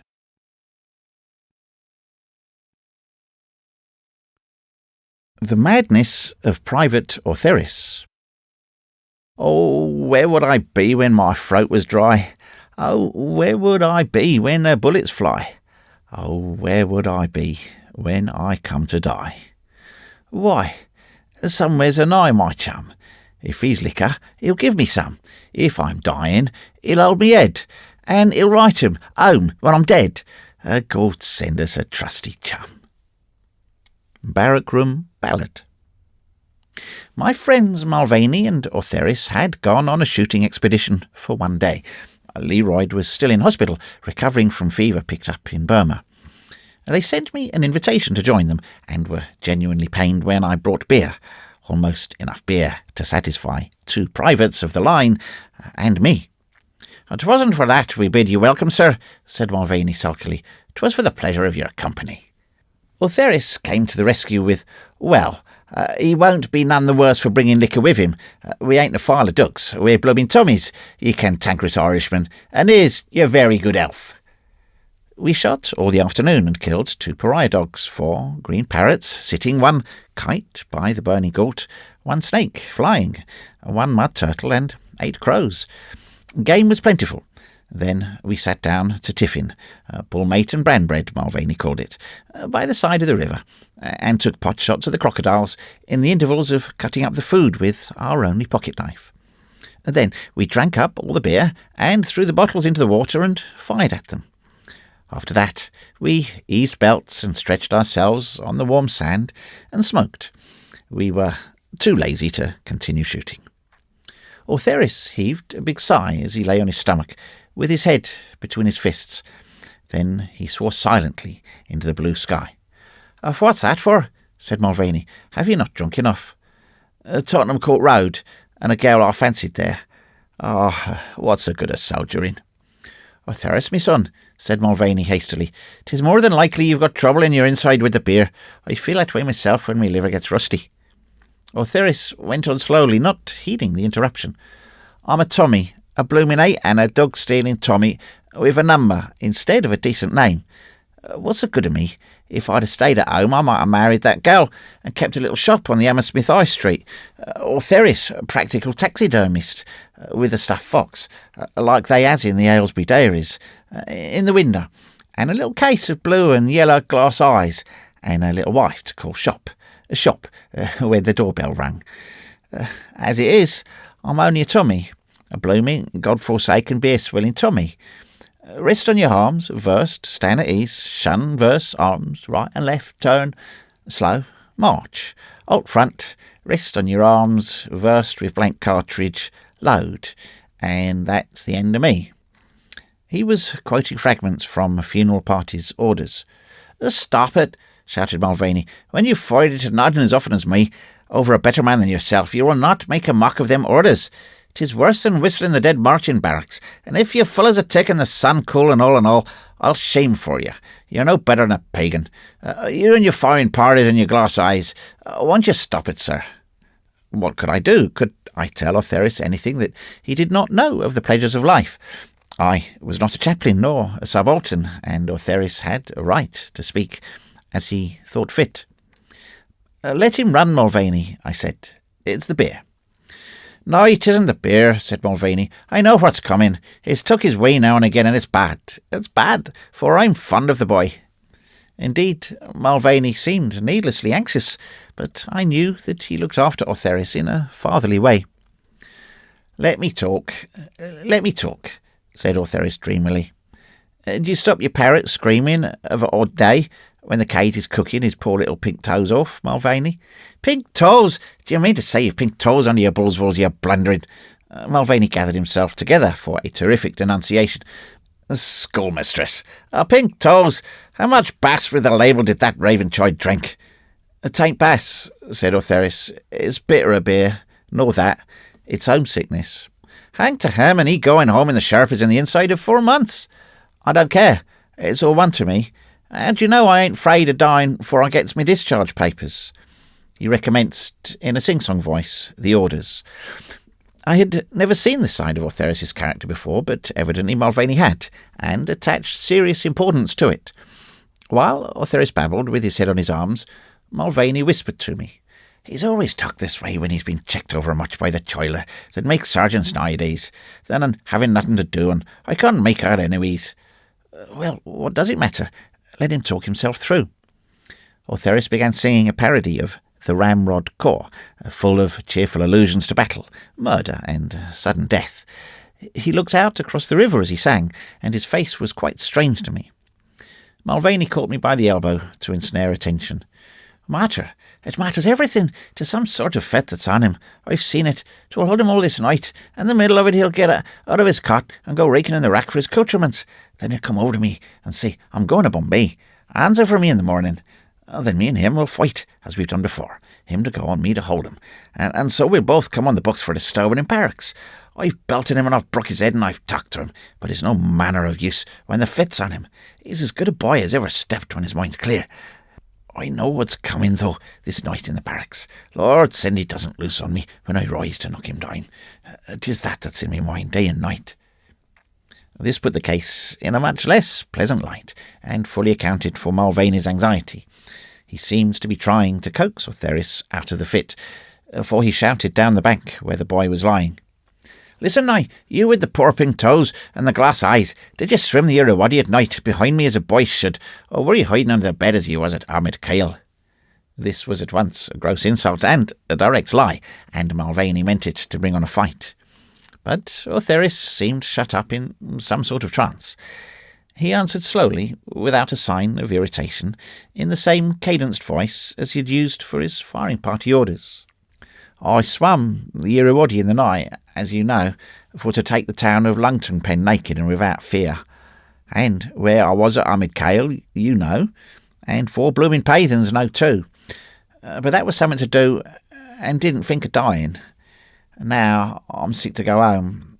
To go home. No, I ain't mammy sick, 'cause me uncle brung me up, but I'm sick for London again. Sick for the sounds of her, and the sights of her, and the stinks of her. Yeah, orange peel, asphalt, and gas coming in over Vauxhall Bridge. Sick for the rail going out of Box Hill, with your gal on your knee, and a new clay pipe in your face. That, and the Strand lights, where you knows every one, and the copper that takes you up is an old friend that took you up before, when you was little, snitchy boy lying loose between the temple and the dark arches. No blooming guard mountain, no blooming rotten stone, nor khaki, and yourself, your own master with a gal to take, and see the humaners practising and hooking dead corpses out of the Serpentine on Sundays. And I left all that for to serve the widder beyond the seas, where there ain't no women and there ain't no liquor worth having, and there ain't nothing to do or see, nor say, nor feel, nor think. Lord love you, Stanley Uthris, but you're a bigger blooming fool than the rest of the regiment, and Mulvaney wired together. There's the widder sitting at home, with a gold crown on her head, and here I am, Stanley Uthris, the widder's property, a rotting fool. His voice rose at the end of the sentence, and he wound up with a 6-shot Anglo-vernacular oath.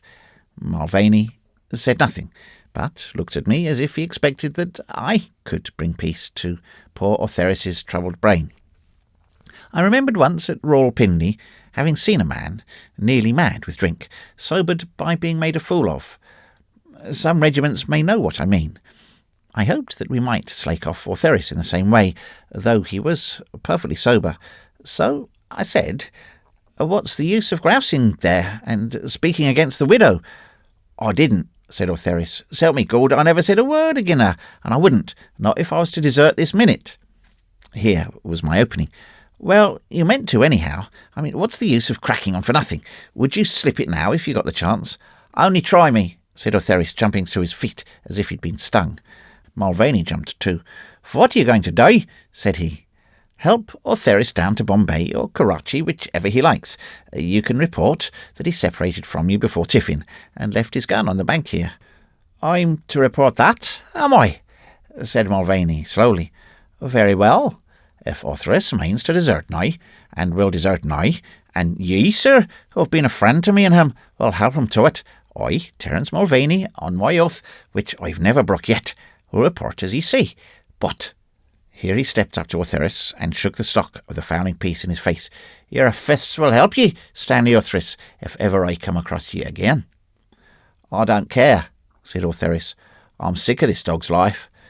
Give me a chance. Don't play with me. Let me go."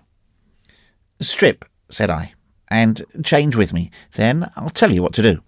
I hoped that the absurdity of this would check Ortheris, but he had kicked off his ammunition boots and got rid of his tunic almost before I had loosed my shirt collar. Mulvaney gripped me by the arm. "The fit's on him. The fit's working on him still. By my honour and soul, we shall be accessory to a desertion yet. Only 28 days, as you say, sir, or 56. But think of the shame, the black shame to him and me." I never had seen Mulvaney so excited.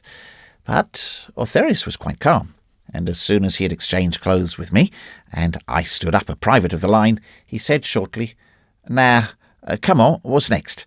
Do you mean fair? What must I do to get out of this here hell?" I told him that if he would wait for 2 or 3 hours near the river, I would ride into the station and come back with 100 rupees. He would, with that money in his pocket, walk to the nearest side station on the line, about 5 miles away, and would there take a first-class ticket for Karachi. Knowing that he had no money on him when he went out shooting, his regiment would not immediately wire to the seaports, but would hunt for him in the native villages near the river. Further, no one would think of seeking a deserter in a first-class carriage. At Karachi, he was to buy white clothes and ship, if he could, on a cargo steamer. Here he broke in. If I helped him to Karachi, he would arrange all the rest. Then I ordered him to wait where he was until it was dark enough for me to ride into the station without my dress being noticed. Now, God, in his wisdom, has made the heart of the British soldier, who is very often an unlicked ruffian, as soft as the heart of a little child, in order that he may believe in and follow his officers into tight and nasty places. He does not so readily come to believe in a civilian, but when he does, he believes implicitly and like a dog. I had the honour of the friendship of Private Ortheris, at intervals, for more than 3 years, and we had dealt with each other as man by man. Consequently, he considered that all my words were true, and not spoken lightly. Mulvaney and I left him in the high grass near the river bank, and went away, still keeping to the high grass, toward my horse. The shirt scratched me horribly. We waited nearly 2 hours for the dust to fall and allow me to ride off. We spoke of Ortheris in whispers, and strained our ears to catch any sound from the spot where we had left him, but we heard nothing except the wind in the plume grass. "I've broke his head," said Mulvaney earnestly, "time and again. I've nearly killed him with the belt. Yet I can't knock them fits out of his soft head. No, and he's not soft, for he's reasonable and likely by nature. What is it?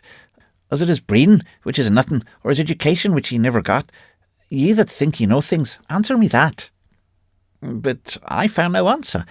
I was wondering how long Ortheris, in the bank of the river, would hold out, and whether I should be forced to help him to desert, as I had given my word. Just as the dusk shut down, and with a very heavy heart, I was beginning to saddle up my horse, we heard wild shouts from the river. The devils had departed from Private Stanley Ortheris. No, the 22639B Company.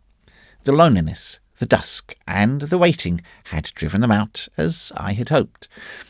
We set off at the double, and found him plunging about wildly through the grass, with his coat off, my coat off, I mean. He was calling for us, like a madman. When we reached him, he was dripping with perspiration, and trembling, like a startled horse. We had great difficulty in soothing him. He complained that he was in civilian kit, and wanted to tear my clothes off his body. I ordered him to strip, and we made a second exchange as quickly as possible. The rasp of his own greyback shirt and the squeak of his boots seemed to bring him to himself. He put his hands before his eyes and said, "What was it? I ain't mad, I ain't sunstruck, and I've been and gone and said, and been and gone and done, and what have I been and done?" "What have you done?" said Mulvaney. "You've disgraced yourself, though that's no matter. You've disgraced B Company, and, worst of all, you've disgraced me that taught ye for how to walk abroad like a man, when you was a dirty little fish-backed little whimpering little recruitie, as ye are now, Stanley Ortheris." Ortheris said nothing for a while. Then he unslung his belt, heavy with the badges of 6 regiments that his own had lain with, and handed it over to Mulvaney. "I'm too little for to mill you, Mulvaney.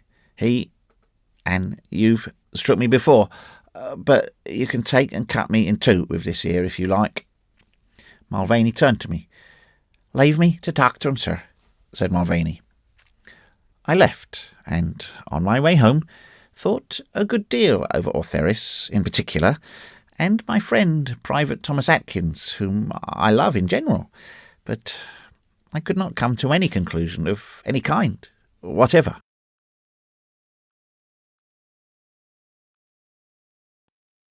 L'Envoi. And they were stronger hands than mine that digged the ruby from the earth, more cunning brains that made it worth the large desire of a king, and bolder hearts that through the brine went down the perfect pearl to bring.